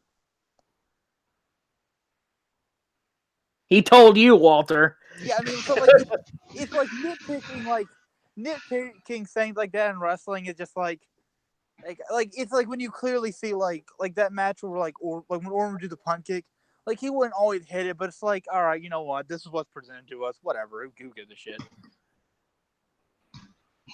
I just gotta say, the action was hard hitting. It was insane. Intense. Miz, they fought everywhere. You got the involvement of Mr. Miz. That was so funny. And I just loved. Oh my god! And like Shane showed him how to put his fist up, and then just like does a cheap attack. Yeah. And Miz, so like Shane hits Miz's dad, and then Miz like just goes into like, all right, I'm gonna like murder you now. But yeah, I just loved the physicality. I loved that they used their surroundings well. I liked that they, it kind of reminded me of WrestleMania 17 with Taker and Triple H. Mm-hmm. You get that spot. And yeah, you know what? You get that spot at the end. And in hindsight, it doesn't make a whole lot of sense, like Walter said. I'm actually okay with it. And I'm actually okay with Shane winning. Yeah. Because you could have went the predictable route of just having Miz win. But at some point, Shane McMahon needs to win something. Yeah. No, like he's because otherwise, what? You're just going to keep trotting him out there to lose, and eventually him returning to the ring doesn't mean as much because he's just going to keep losing. But here's and remember, like when Vince, like the few times Vince would win a match, it would just make you go like, oh fuck this guy, I hate him. Shane coming out, and I remember it was funny because I remember you both said that like Miz would not work as a babyface. And like Walter said, I again stand corrected. They proved me wrong twice. Yeah, and I was like, look, I think that he can like really work with it, like I didn't give Walter too much grief. Like I get why like the past Miz babyface one was pretty like, but man, he's really taken the ball and run with it. And wait a minute. I'm going to preface this. They proved me wrong twice so far. They proved me wrong a third time later in the night, but we'll get to that. So, but then I like how last night, or not last night, but this Monday on Raw, Miz comes out there just swinging the chair.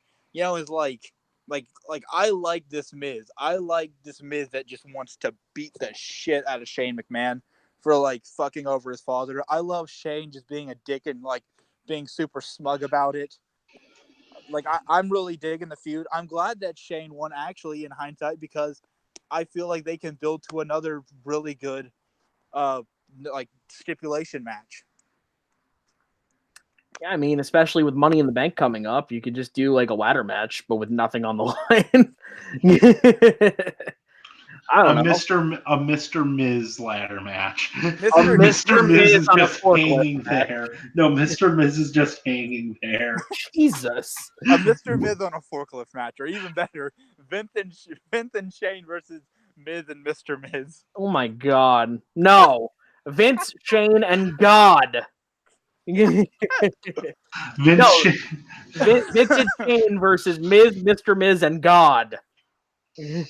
Where are you going, God? God. But you know what? And I know Meltzer kind of gave this a low rating. Listen, I know everybody has their preferences, but I freaking loved this match. And yeah, I did too. I noticed this the other day, but it's funny because, like, yeah, you can laugh at like the whole Shane's the best in the world, but if you think about it, Shane gave The Miz, AJ Styles, Vince McMahon, and X-Pac their best match at WrestleMania. And he also gave great matches to others like Kurt Angle. Yeah.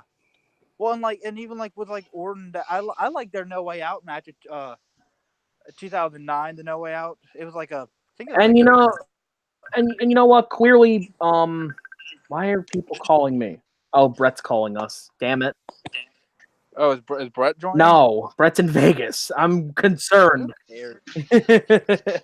But as I was saying, yeah, Shane clearly is not the best wrestler in the world, but let's be honest here. The fact that every year you get something incredible out of him when he doesn't need to do this. Well, That's what makes me respect Shane McMahon as a performer. Oh, the fact that he does all of this and he doesn't have to.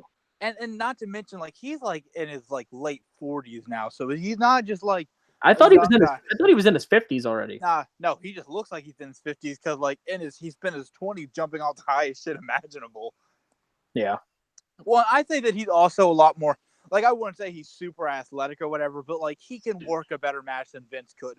Vince matches were just fun to see him get his ass kicked because he was like the biggest sleazebag. I still loved Vince as a worker. Yeah, so he as a wrestler, just as a pure wrestler. Yeah, like Vince weirdly enough has an argument for being the greatest heel of all time. He knows how to get heat like no other person on the planet Earth. Because he represents that boss that everyone in the audience has that like they just want to punch in the face. Like, oh man, this guy is manipulative. He only thinks about himself. He's an asshole. He puts his family in like every position. And then sometimes he beat the shit out of his family. Like, he's just the biggest sleazebag. Walter, do you have any thoughts on this match? I gave my thoughts. I loved it. It was great. Walter? Yes? I think it's time.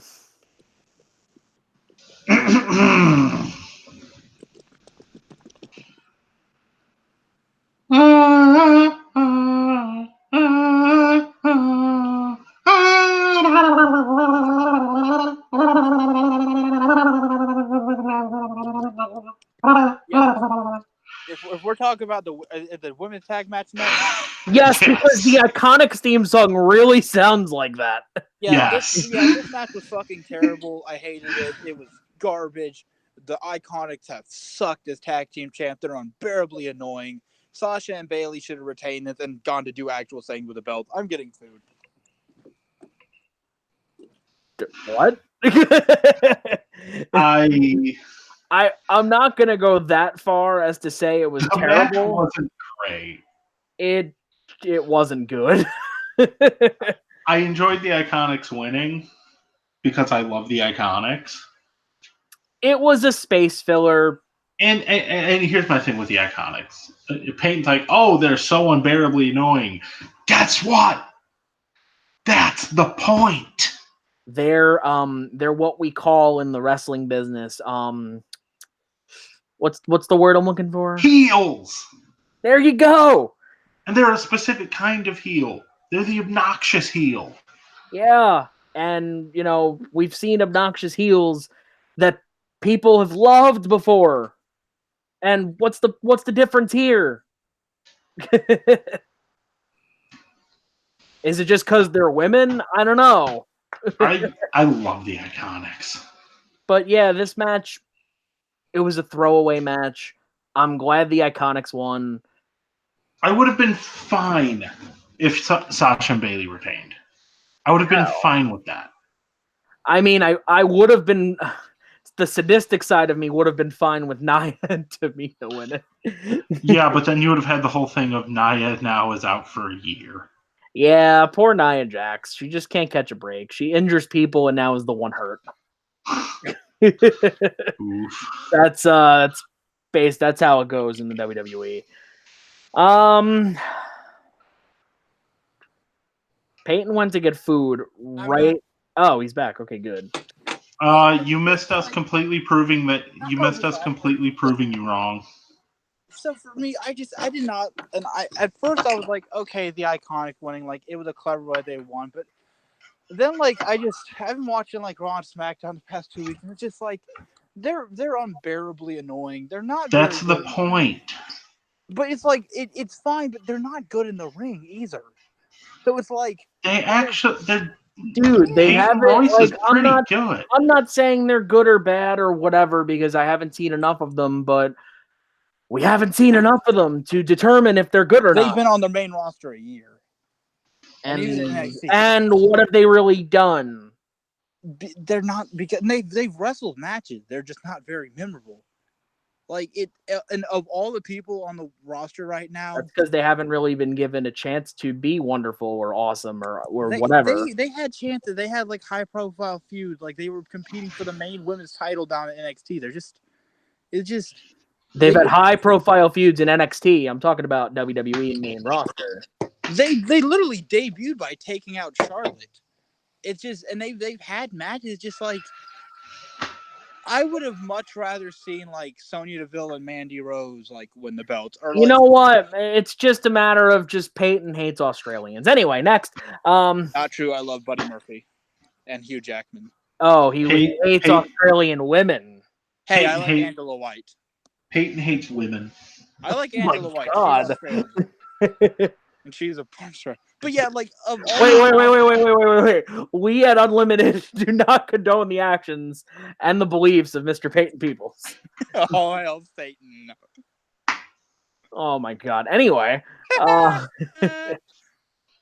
then we get to. Fuck, I hate the Iconics. You're supposed to. Then we. You're supposed to hate Baron Corbin and Jinder Mahal. Doesn't mean that like.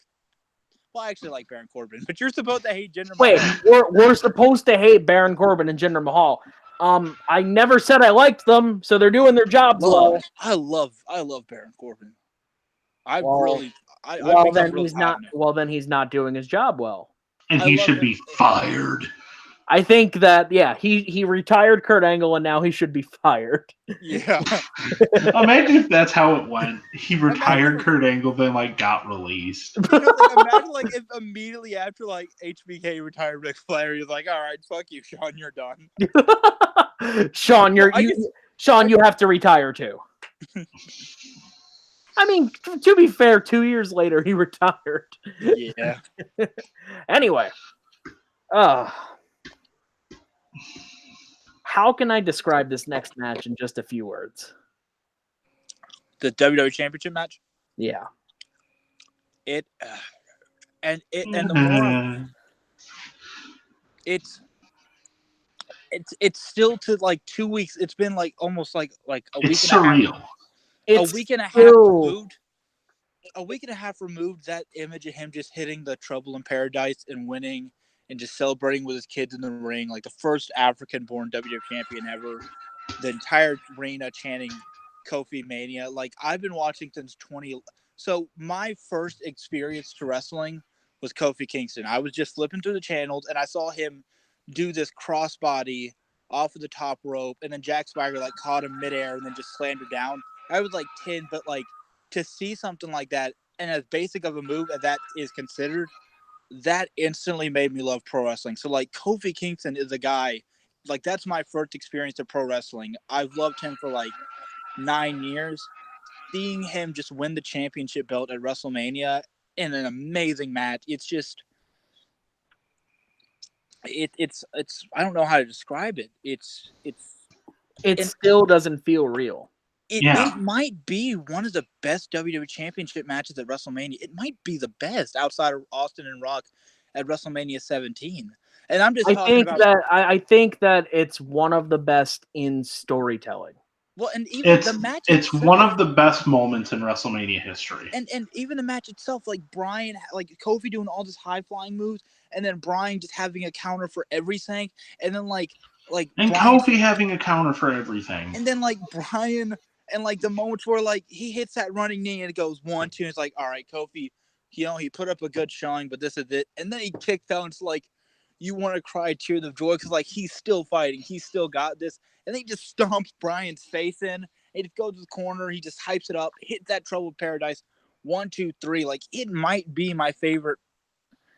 Outside of Austin versus Rock, it might be the best WWE Championship, and I'm just talking about strictly the WWE Championship match at WrestleMania, and that kind of has part in a lot of, for whatever reason, a lot of the title matches themselves like for the first like 20 Mania, they were really based around moments, or 15 Manias, and then like the past, like there's always kind of like a little bit of wonky. Like the WWE Championship match is rarely the best match on the card, but like with Kofi and Bryan, like this is just, there's never been a match where like a week and a half later I'm still just like reimagining it in my mind. Like it's for someone who's like been an advocate of a moment like this happening for years.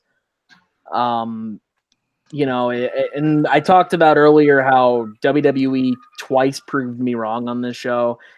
This was the ultimate like icing on the cake for me. Like they just completely stunned me and my at dad WrestleMania, and I was, you know, and I almost teared up. I Like did it was my just so that it was my just dad that big of a moment for me, and my I so never, my dad dude. sorry I never thought that I would see a moment like this happen, and it's almost like, you know, compare it to Walter in some ways, being a Cubs fan, and you know, seeing, you know, Cubs fans going through, in the Cubs organization going through that long 108-year drought of, you know, no success whatsoever, no world championships, and not even appearing in the World Series since the 1940s. But once you get that moment, it's like it's just surreal. Like my dad, who does it, he's a casual fan, so he likes it, but he doesn't love it. Like he watches it, he always watches Wrestlemania with me. Like as soon as Kofi wins, he just goes like yes, and like you see him celebrating in the ring with his kids, and like Xavier Woods, he is fighting back tears. Like Biggie looks like the proudest he's ever been. Kofi's just holding the belt. His kids are in the ring with him. It's just it's one of those moments that like makes pro wrestling great. It's one of those moments that's like you don't know why you watch this thing where like guys wear like spandex and pretend to do like flippy shit for some reason. Like it's one of those moments where like you're watching it as a fan, you're like, this is why I watch it, for moments like this, moments that like this, like when like this is like one of those moments, like it's like The Rock and Hulk Hogan staring each other in the middle of the ring. This is one of those moments like Hulk Hogan, like Ultimate Warrior hitting that splash, and you hear the 1, 2, 3, and like Hogan body slamming Andre. Yeah, like it's one of those moments where like Hogan, like, and it's just you can't describe it. It's just this moment that lives in the panel of history, like Mankind getting thrown off of the cell. It's just like, yeah, how do I describe this? And man, yeah, and it was almost like this match just made me be a fan again. Yeah, like it's one of those matches to where like, and for me, someone who wants to be a pro wrestler and like get into the business, this is like one of those like that takes me back to like being a 12-year-old and like going to the show and looking at that ring, and like I'm like I after the show was over, I just like I kind of tried to find my way up to like close to the ring just so I could be like somewhat close to the ring, and like just looking at that ring and going like this is what I want to do. This is what I like. This is the only thing that I can imagine myself doing. Anything less than this does not mean anything to me. Like this, it's one of those moments to see a guy like Kofi Kingston, and it's just like he's the odds are against him. Yeah, I want to do this. It's I mean, yeah, you get like, and just the storytelling aspect, like you get week after week after week after week of just Kofi getting buried and buried and buried by Vince, just week after week, blow after blow, and it all comes to a head here, and you get this moment. And I think that there was one moment and one thing I saw on Twitter that like really like made me think about just how big of a deal this was. I saw MVP on Twitter, and I saw a video of his reaction to it, and he was with he was with Shad Gaspard at the time, and as soon as he saw the ref count 1, 2, 3, he immediately broke down and cried. Yeah, and I love the build up, and especially that last promo on SmackDown. I think I only saw like a little bit of a glimpse, but Bryan was a perfect opponent because, and they pointed out, Bryan became the hypocrite. Bryan 5 years ago, Bryan was just the storytelling aspect of, you know, 5 years ago this was Daniel Bryan, and when Kofi looks at him and said like, you know what happens next. yeah, I mean, I gotta say, this was almost perfect. And if there was one thing that I wish would have happened, if there was just one little thing that I would add to it, even though you'd be kind of creeping into doing too much and going overboard, is at the end of the match, Vince McMahon came out. Yeah. I would have absolutely loved that. I feel like it was better just to celebrate, and I feel like I think it was better just to let him have it, because ultimately, if Vince came out, you knew he was coming out with Brock Lesnar or someone to take him down. and Imagine if they would have done that. There were rumors, God. dude. Do you know like how many? I even saw this on Twitter. Like someone tweeted that there were like 7 possible finishes of this match, and only one of them involved Kofi winning. The rest of them involved. There was a rumor about Bray Wyatt returning here. There was a rumor about Brock Lesnar coming out post-match and saying, "Oh yeah, I lost the Universal title. I'm going to be the WWE champion now, and you're going to like it." There was a like Rowan getting involved, or something involving like anything involving Kofi just not winning. Like something was going to happen, and I even had my doubts like going into this match. Like I just thought that it was almost too good to be true. I was watching, I'm like, it has to happen. It has to happen. Like there's no way it can't happen. If it doesn't happen, then this show is going to take a downward turn that it does not want to take right now, because the fans would have hijacked that show. Oh yeah, we are doing some really good stuff on this show. Let's keep it going. Yeah, I mean it's and so like I understand why the women main evented, because I feel like this, if there was ever a women's match that like had the like draw power to it, or like that like big money match feel to it, it's Ronda Rousey versus Charlotte versus Becky. I feel like that had to main event. But man, Kofi and Bryan just. But that had to main event. But this match and this moment and that ending with Kofi Kingston leaving WrestleMania as the WWE champion, it needed to happen. It happened. It's one of those matches. It hits a 10 out of 10 on everything, on storytelling, on in-ring action, on memorable moments, on memorable spots, on just everything fits together. Alan, I was even concerned, like when I saw Rowan out there and I saw that the New Day were going to accompany him. I didn't think that they were going to be out there with him. I thought it was just going to be one-on-one.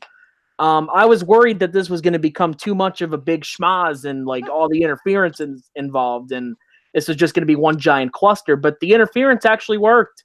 Yeah, and it was very minimal. I think it was minimal. It was literally just Rowan trying to block him, and then the New Day taking him out, and that was it. Yeah. Oh man, this was nearly perfect. Well, and for me, like, cause knowing, like, I remember, it's like it was the New Day was talking. I wish one of them got a special entrance. Yeah, no, yeah, I did wish that. If there were ever a match for it, I think this would have been it. Yeah, but I think that like with Kofi, like I feel like okay, his game plan, like he's not here to throw pancakes into the audience. He's not here to shake his ass. He's not here to have fun. He is determined to win. Like he has a goal. Nothing is going to distract him from that. But what I love is that I remember seeing an interview a couple of years ago. New Day was talking about being on like a bus with all these legends or whatever, and I think Xavier was just like, look at the two of us with all these legends. Because like they legitimately viewed Kofi Kingston as like a hero to them. Like and like seeing Xavier, and they posted a backstage video of everyone going backstage after the match, and like Xavier Woods just breaks down, like he just hugged Kofi. I don't know what else to say. It's just if they're the definition of a 5-star match, this is it. It's just every moment is just. Because just looking back on reflecting on it, that's what I feel like this is going to go down as one of the all-time great WrestleMania matches. It's just it's everything that makes pro wrestling great. Walter, want to add anything? No, that we've all added everything that needs to be said. It was phenomenal. Yeah, I mean it's. So after that thrilling moment of basically perfection. You needed something to cool down the crowd a little bit. So we get this 1 minute U.S. title match to do the job. You know, I was fine with it. It makes Joe look like an absolute badass. I like Ray's it. pretty invincible from looking like an idiot. Not to mention, like if that ankle injury was legit, I don't know if it was or not. I would assume it was. If that ankle injury was legit, okay. Good way to work around it. Do a short match. You don't need to do anything crazy. It was like for a 1 minute match, it was fairly exciting. Yeah, it had some action to it. It wasn't like there was nothing. And like the counter where like he goes for that spring or that like bulldog or whatever. Yeah, well, so he didn't go for the splash. He walked. Oh yeah. You're right. Yeah, he walked over for that bulldog, like that wheelbarrow bulldog he does. Joe just plants him on the ground, puts him in the sleeper. I was disappointed a little bit because I thought that they could have a good match, but at the end of the day, they could have had a great 15-minute match or whatever.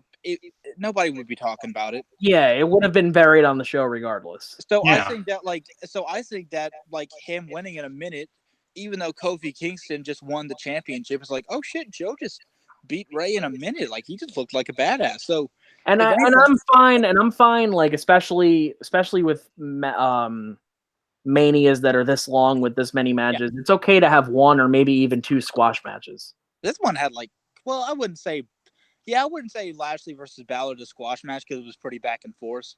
But I would say it was a short match. I would say even last year we had a couple of squash matches. I think we had 2 or 3 of them last year. But I'm okay with making someone look really good at WrestleMania. Yeah, and Ray. And also, I wanted to say Ray's gear, the Mysterio gear, really cool. Yeah, Rey Mysterio dressed as Mysterio. Back to the tradition of Rey Mysterio coming out at WrestleMania in fancy masks, fancy attire. If he would have just worn a giant fishbowl.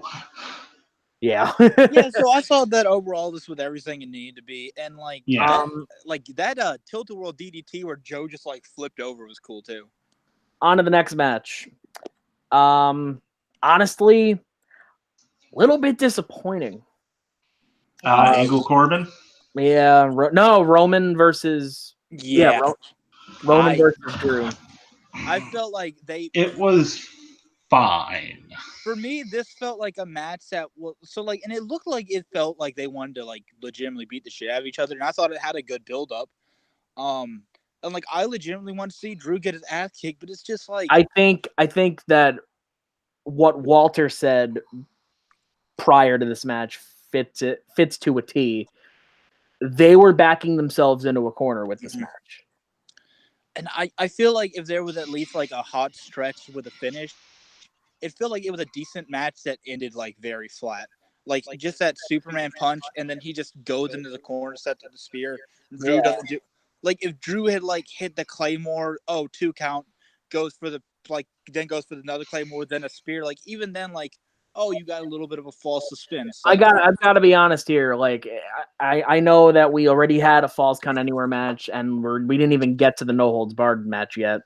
But this match could have benefited from having an I Quit stipulation, something to it, because this feud felt personal. And it doesn't look like they're going to continue it since they can't now. And and I think that this feud, the build-up was so good, and it was too good for just a one-match blow-off at a WrestleMania. And now we're not going to get it. We're not going to get anything else. And I felt and you actually had the crowd support a Roman recently. You did not need to put him back in the same role he was. Oh, the boos started that night. Yeah. Yeah, they're back. But I've seen sayings from people in the audience saying that they most people were just they were all doing the wave, and there was this one section that wasn't doing it, so that's where most of the boos were directed toward. I've seen 5 or 6 different people say, yeah, we were just it was at that Raw I was at where the crowd just starts kind of booing during the Roman Reigns promo. Mm-hmm. We weren't booing Roman. There was this guy that just went, "You suck," and we were all like, "Hey, fuck you, guy." Yeah. So yeah, we touched base on the the shortest match on the show, and now we're gonna get to the longest match on the show. And go figure, the longest match on the show involves It's the game. And I'm going to go out and have the longest match. Oh, I thought you were gonna keep going. No. Yeah, God must be praised because every single year he makes sure that one way or another, by hook or by crook, he has a match at WrestleMania. It's against a big time opponent. It's a big deal. It has a major stipulation, and it's the longest damn match on the card. God be praised, ladies and gentlemen. He exists. He is out there. He is in front of you. He is in the ring every single week. He's on Raw, SmackDown. He runs NXT. Oh, God be praised. Triple H and Mania is weird because he is one of those dudes that could either have like the best match on the card, or he's one of the dudes that could just have the most underwhelming match on the card. Like if you look at like last year's WrestleMania, he had the best match on the card. At WrestleMania 30, he had the best match on the card. WrestleMania 27 and 28, best match on the card. And like so on, or like you look at WrestleMania 24 or 25 or oh God, no, not 24. Yeah, 20. it's like not 24, not 25, not 26. Yeah, just like it's just kind of there. Like, come on, dude. Like, you're one of the greatest of all time. Like, we know that he had a wait. He had a great match at 23. A great match with his Sean's physical tag team rehab. partner. His torn quad. Sean's tag team partner, God. Yeah, Shawn Michaels and God took on John Cena in a 2-on-1 handicap match at WrestleMania. Triple H versus Batista. Before we get to the actual match, Batista kind of tripped during his entrance. Oh my God, that was amazing. Trip-tista, ladies and gentlemen. Also, Triple H's entrance was awesome. It was ridiculous. No, so like the Mad Max like actual package itself was like on the nose, but like him like right on the back of the vehicle is pretty cool. I think the problem is he just done this like so many times. Yes, he comes in on a vehicle every year. Yeah, like the past 3 years, like his WrestleMania 30 one was awesome. Was like he's just standing there, and then like you got the 3 NXT girls. I think it was Charlotte, Alexa, and Sasha. Just like they take off the robe, they take off the helmet. He's just like, it's cool. But I liked both entrances. Batista's was nice too. Cool to see him get the pyro. Yeah. Cool to see Batista get the pyro. It was cool to see Triple H work in his mysterious ways. And this is my second favorite match on the card. I felt like they went for some I feel like they went for some spots that you normally don't see from these two dudes, like Triple H hitting the spear off the announce table, or like the power bomb onto the steel steps, or Batista like breaking out the white noise or air raid siren. If you want in the grand scheme of things, even though I liked this match, it was just kind of there. I think it was too long. It might have been, but it did seem like they did sell the spots well enough, and there was some they sold the spots well, and there were some weird spots in that match to say the nose ring. Oh God! And like that would just I was just so what I think what Batista like probably just didn't keep like the thing that keeps it on there. He just put the nose ring in so it would slide out. Well, yeah, clearly. Yeah, you're not gonna. Yeah, you're not gonna actually. Did you see his nose hanging off or anything? No. No. He didn't actually. Did you even see blood? No. But and then like the spot where you just whipping him with a chain was pretty cool. No, I'm not denying the fingers and the pliers. Yeah. Like I'm not denying that like this match had awesome weird spots, but it was just kind of there. It was just kind of random. It was just an excuse to get Triple H on the card. Well, and I also think like Batista legitimately wanted to have like a proper retirement. Like I don't know. I'm hearing. I heard rumors. I don't know how true they are. That might not have been Batista's last match. I don't know. But he's the one that came forward himself and said like, well, so he said in an interview like he just wanted to come back because like Triple H helped him like with his career and like, cause like if there's one person that like legitimately did get their career because of Triple H, it's Batista. I'm guessing like if this is actually the end for him, and I think he officially announced that. Yeah. All right. I wonder if he's the Hall of Fame headliner next year. I think Probably. that he'd be a good, and I think he'd be a good choice. Well, yeah, clearly. Yeah, I mean, did he do more than Coco Beware? Yes. Yeah. I mean, he it's a good finish to a really, really important career. Like he's one of those guys that he's not like The Rock or HBK, but he is an important like part of like the wrestlers. He's one of the biggest wrestlers of like the 2000s decade. He had a great career. Yeah. Let's hurry up and get to the last couple matches. We have kind of two space fillers, even though one was a retirement match. Kurt Angle versus Baron Corbin. I know we all expected this to go one way, but it went a completely different way. It was Did anyone there. actually think Angle was gonna like win? But again, it was just kind of there. I get it, but like you also got it, and I've said it since the beginning. Like I feel like Angle to the point to where he just can't move. Like so, if you put him in there with someone like Styles or Bryan, like it's going to be this dream match that just severely lets you down. Was Corbin also Styles wouldn't be a dream match because we've seen it before. Oh yeah. I get multiple times actually. Yeah. But like one of these like, oh, it's this farewell match, like, oh, it's gonna be against like this awesome technical wrestler because he's this awesome technical wrestler. Angle is not this awesome technical wrestler anymore. Like I understand that, but it still did not feel like it needed to happen at WrestleMania. Like I understand Kurt Angle's a huge star. I understand he's clearly deserves the Hall of Fame. He clearly deserves every accolade that he's gotten because he was a legit wrestler. He was a legit gold medalist. That wasn't a gimmick. That wasn't fake. But did he need a retirement match at WrestleMania? No, I don't think so. I think that it and I like Corbin enough because I feel like he's decent enough in the ring to work a solid match. And I gotta say, like in response to, and I don't remember if I mentioned this on the preview or not. In response to the people that were upset that it was Corbin and not John Cena, listen, if it was Kurt Angle that came up and said, "I want to face Baron Corbin," why do you have a problem with that? Yeah, and like I said, from a storyline standpoint, it makes sense, and it actually made me feel higher up on Corbin. I was already like a bit of a fan of Corbin. Yeah, good on Baron Corbin for getting that honor. Yeah, and he's definitely. I feel like he's definitely going to try and make the most of it. Like he's going to use it to get. Well, yeah, I mean they've now reformed the whole faction with like Drew and Lashley. You would imagine that he's going to be like one of the first people in line for the Universal title. Yeah. Hopefully he makes the most out of it and he does some good going into SummerSlam. We'll see. He's got a pretty unique moveset. Like that. I love Deep Six. I love End of Days. Now maybe if he stops when he stops dressing like he's still the GM. No, you're wrong. It's not. He's dressing like he's the GM. He's dressing like a waiter.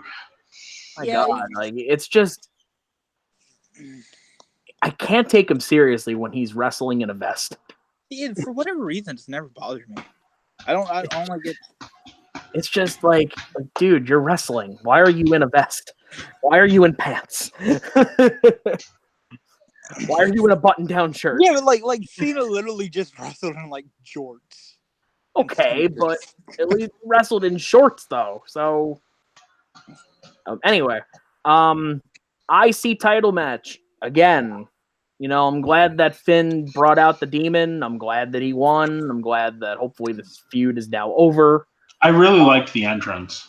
And I thought it was very hard hitting. Like that's fun. How these two got the honor of co-main eventing WrestleMania, I'll never know. It's not really co-main eventing. It's just like this is like this is just like the space out between the main event. But I thought it was fine. I thought I just And thought it was it's there. not like WrestleMania is like a high standard for Intercontinental Championship matches. You got like Steamboat versus Savage and like the 2 ladder matches, but all the rest of them are pretty forgettable. I'd say like that power bomb that Finn did and him coming out of and that power bomb, make no mistake about it, that was insanely impressive considering how big Lashley is. And Lashley did that huge spear through the ropes. It's not the most memorable match on the card, but it's still fun enough and sure enough to get a lot of enjoyment out of. And both guys looked good. Like Lashley legitimately kicked a lot of ass. I still think Balor, it could have been done on Raw, or it could have been done on like a secondary show. yeah, but I liked it enough, and it was only 5 minutes, so it's like, all right. Walter, I didn't have any issues with it. It was fine. And it gave Balor a WrestleMania moment. So now Yeah. Finn has to dress in all blue paint when he comes out, because isn't he on SmackDown now? Yes. Yeah, there we go. Yeah, he had to dress in black. Which is a little weird, dude. Really? I heard that. I know. So Joe is officially on Raw?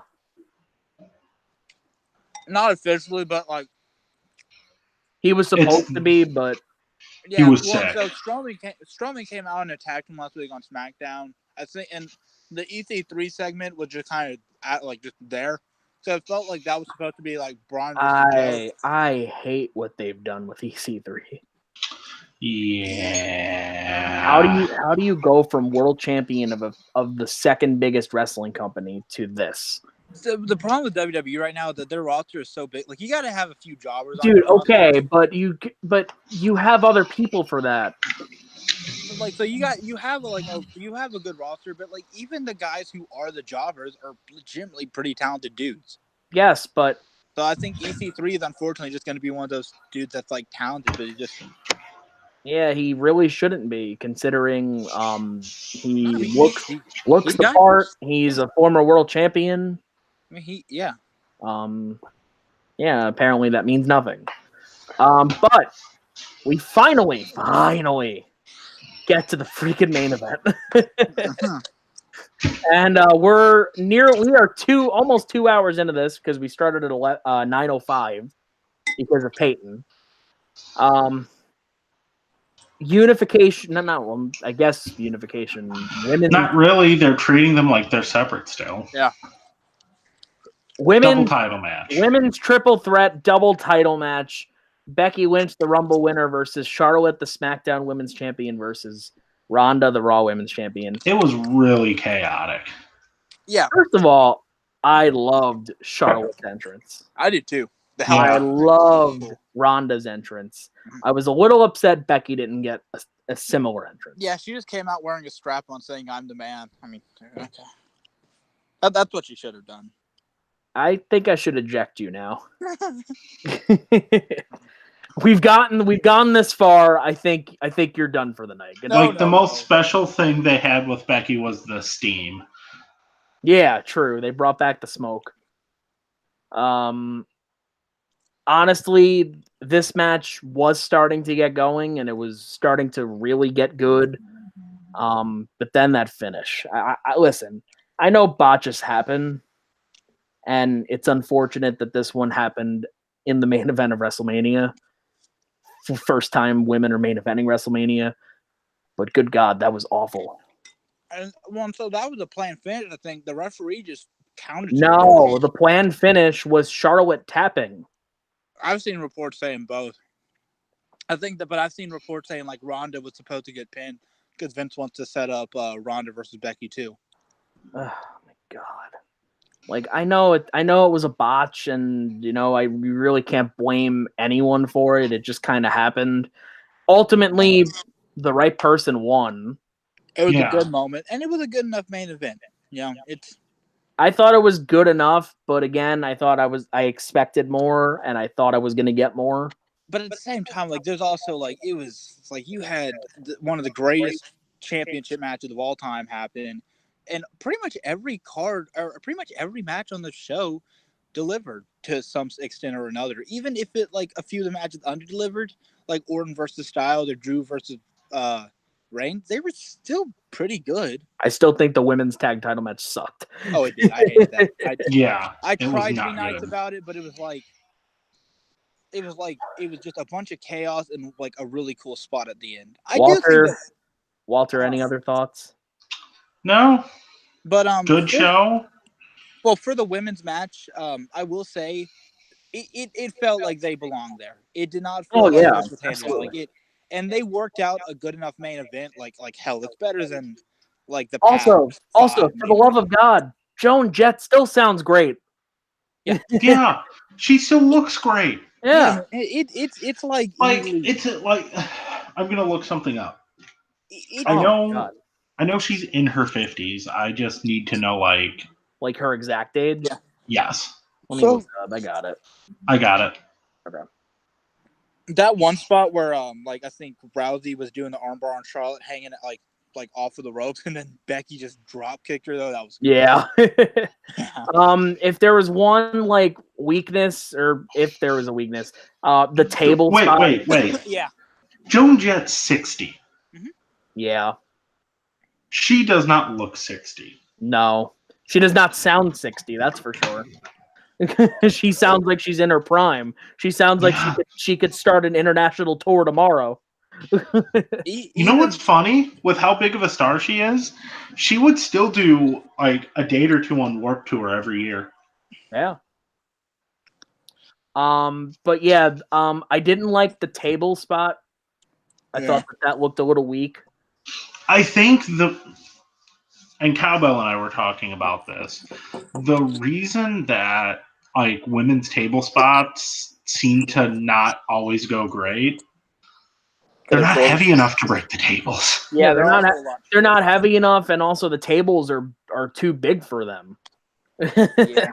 Like even if you had smaller tables, like not puny like Hornswoggle small, but like small enough tables. Yeah, It would have worked better, but yeah, because the table barely budged. no, it like snapped maybe a little bit, but that was about it. This match, regardless, botched finish or not, It was good. it was good and it was historical. It was first time women main evented, first time women ever main evented a Mania, and you couldn't have picked. I know what a lot of people are going to say about Charlotte. I don't care. You couldn't have picked three better women. No. If Charlotte was not in the match, this would not be a main event worthy. No, I actually stand by that. If Charlotte was not in that match is not main eventing. Yeah. Now, say they do straight up Becky Ronda next year. Should that main event? Oh hell yeah. Maybe. I think it has to now. Yeah. Like you can't main event with the three of them and then not have the main event again. If they do a form of it. Yeah. But yeah, overall, unless one of the title matches is just so big and so spectacular that it has no other choice but to main event. I don't know how that would happen though. Me neither. So Hulk Hogan versus Roman Reigns. Yep, there we go. Versus John Cena in a triple threat. Oh my god. Anyway, what you gonna do?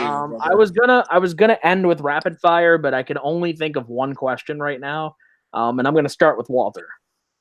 So we talked in nauseum about all of the championships that WWE has.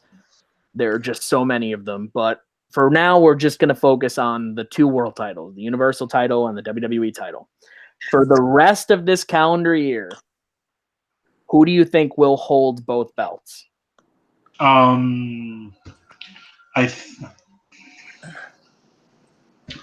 I had an idea, but like both of the people I thought were going to win the title are now on Raw. Okay. But I think the Universal title,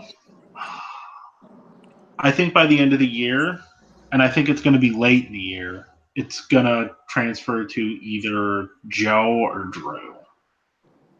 I could definitely see Drew winning the Universal title. Joe, I can see Joe entering Mania as Universal Champion, but I don't know if he wins it this year. But I think So- now with Roman out on SmackDown and Lesnar seemingly out of the picture for the time being, I think that's when now you got chances for guys to really shine on Raw. So sticking with that And Universal then the title, WWE title. Oof. because I don't envision Kofi having a long reign. I don't know. I could see him dropping it as soon as, the next pay-per-view. As soon as Money in the Bank. So, and then for me, for the Universal, I see Rollins holding it till at least like SummerSlam or something like that. Same. So wait. I have a sick idea right now. Okay. Roman beats Kofi? No, god damn it, no. Kofi and Bryan have their title rematch, and one of the two New Day members wins Money in the Bank. Oh. But Big E's out. I don't think he'll be back in time for Money in the Bank. He's injured. Yeah, and I don't really buy But Xavier Woods as champ, but I would not buy Xavier Woods as a main eventer. yeah, me neither. As a U.S. champion, absolutely. I like it. Yeah. No, as Maybe a solid mid card champion, absolutely. World champion, main eventer. Now, hold on. Nah. I could buy him competing for the world title. So yeah, so what I think would be really cool is just on an episode of SmackDown, Xavier's like, hey, I have all this respect for you, I want to face you, just because when two baby faces would face each other, just out of respect to just see who's better. Maybe Kofi's like Xavier goes, Kofi, we've been up and down this road, and I've told you, as much as I want to see you hold that belt, I want to hold that belt even more. Give me that opportunity right now. Yeah, they just do a main event match on SmackDown like that. So other than Kofi, who would you say, Walter? I'm sorry. Or did you say anybody? I didn't even hear you. I didn't, because I'm trying to think. Yeah, so for SmackDown, I see Kofi holding it for maybe a month or two. Because with how popular he is, the only thing that I don't want to see unless he has a sort of a Ray title reign and it lasts until the summer. Yeah, I could see that happening maybe. So you know what though? Now that Owens is kind of being because he's kind of like friendly with the New Day right now at this moment, I would be fine with Owens winning Money in the Bank and cashing in on Kofi. Because I like Owens, but he's not amazing as a face in my opinion. At least well, not yet. He can be.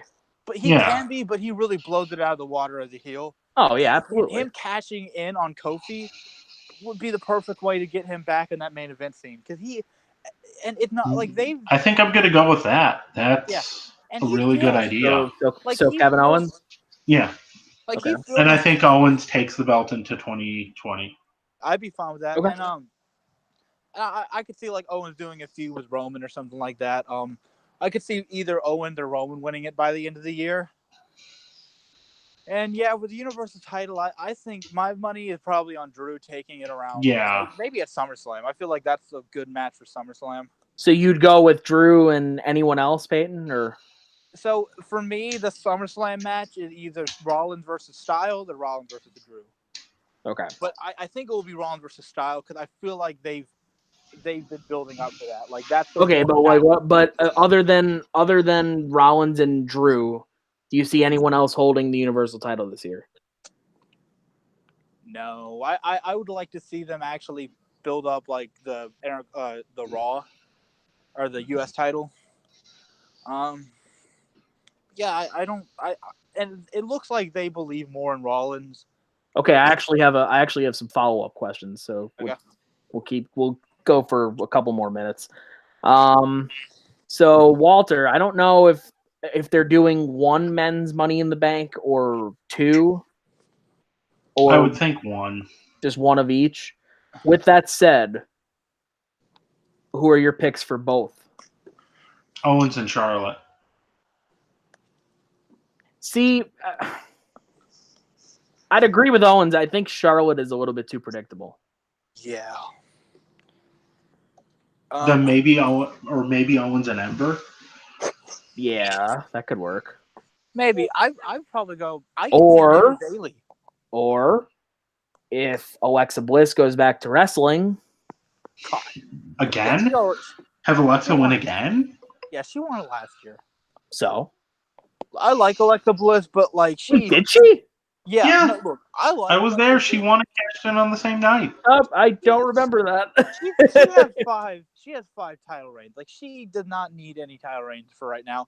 And as much as I like her, there are other people that like. I mean, Charlotte has 8. But Charlotte and Alexa Bliss aren't even on the same level. Like I didn't say they were. I'm just being real. Yeah. I mean, Sasha has how many? She has 5 right now. 4. 4 and 1 women's tag title reign. So if you want to count the NXT Women's Championship, she has 5. My God. Well, then Charlotte would have 9. Yep. So, yeah, no, they're definitely gonna have her like do the 16 world like female like women's championship. So Peyton, same question, or unless you answered it already. I see. Probably Owens because I feel like that. I feel like Owens winning would be good. Okay. And then with the women's, maybe I don't know. It looks like they're gonna put Asuka in like the women's division or the tag division. They're gonna put Asuka in the women's division. Well, I mean, I don't know. I think that her and Kairi Sane could work well together. Yeah. I'm gonna go with maybe Bayley. It seems like they're kind of gearing her up for a heel turn. I feel like that would she's in desperate need of one. She's in desperate need of like some sort of direction with anything she's doing. Yeah, like it's just she's way too cheery and bubbly as a babyface, and people are just tired of it. So I know we kind of touched base on this earlier when we were talking about the triple threat match. My last question for the night, Walter. I know it's still way too early. We still have an entire year until WrestleMania 36 in Tampa. What do you think is the main event of next year's WrestleMania?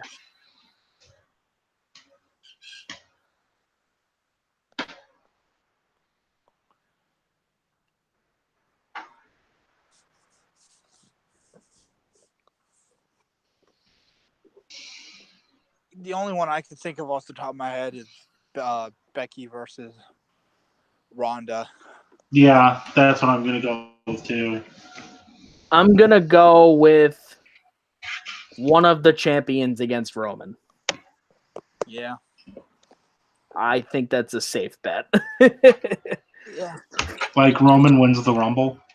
I don't know about him winning the Rumble. Maybe he wins the Chamber again. I don't know. I like Roman.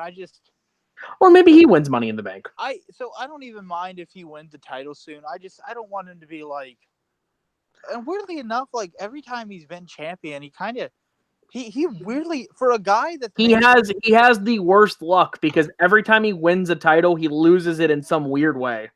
Yeah, and like the only one he won it at Survivor Series, and then Sheamus cashed in. He won it on Raw, and then he lost it in the Rumble. Then he won it at WrestleMania, and then he lost it when he got suspended. And then he won it. No, he didn't lose it. He lost it before. He lost it to Rollins, and then Rollins cashed in. Okay, but Ambrose cashed in. Well, yeah, he's so still if you think he would have lost the title anyway if he wasn't suspended, you're delusional. No, I think there were other reasons why he lost the title, and the suspension was one of them. So, and then you get to 2018, and he wins the title again, and then 2 months later, he has leukemia. So like for a guy, I'd want to stay as far away from those belts as I could if honestly, like if I'm the WWE, I know you want to push Roman as like the top babyface and the top star and whatever, but for the love of God, do not give him another title. We don't know what's going to happen next. Yeah, like Roman Reigns accused of murder. Roman Reigns wins WWE title and dies. He wins the title and then his house burned on fire. Or Good God. Everything burned. Roman is the champion. 2 weeks later, Roman Reigns investigated for armed robbery. Oh my God. But yeah, for a guy that's main event of 4 Manias and they're so insistent is the guy, like they haven't even given him a legitimate title run. I mean, they really couldn't have. They tried. I mean, they tried, but 2016, that was kind of his own wrongdoing. And then his 2016 reign, like the one where he won it at WrestleMania 32, those matches against AJ were really, really good. yeah, Walter was in attendance for one of them, and I was in attendance for the other one. So yeah, with all three World WWE Championship reigns, they add up to 118 days total. Yikes! Like And wait. And Roman Reigns is over pushed, and he gets too many title shots and has won too many championships. yeah, it's like, By the way, his longest reign is 77 days. yeah, but he's over pushed. Yeah, like Dean Ambrose held the title longer. That's saying something. Yeah, that is freaking saying something. Oh my god. Freaking Rey Mysterio's first world title reign was longer. Or I think it was. I don't even know. Anyway, this was WrestleMania 35. This was NXT TakeOver. This was just one big, massive podcast for you. Yeah, this was 2.5. I gotta go take it down.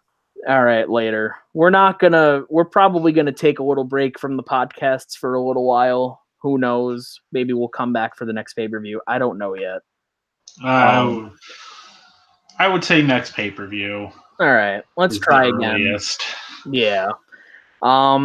Walter, congratulations on winning predictions and for pretty much jumping out and way in front of me. It's gonna be a tough road to come back from. You've probably got a chance at SummerSlam. Yeah, because I'm pretty sure SummerSlam's gonna have a stacked card, and I'm pretty sure that even if Survivor Series they go back to doing Raw versus SmackDown, we're at least gonna have like 6 or 7 matches. So who knows? But thank you, Walter, for joining as always. Thank you for having me. Thank you to whoever tuned in. I haven't even looked at the numbers, so I don't know. I'm Matt from Unlimited. You have watched the Unlimited podcast.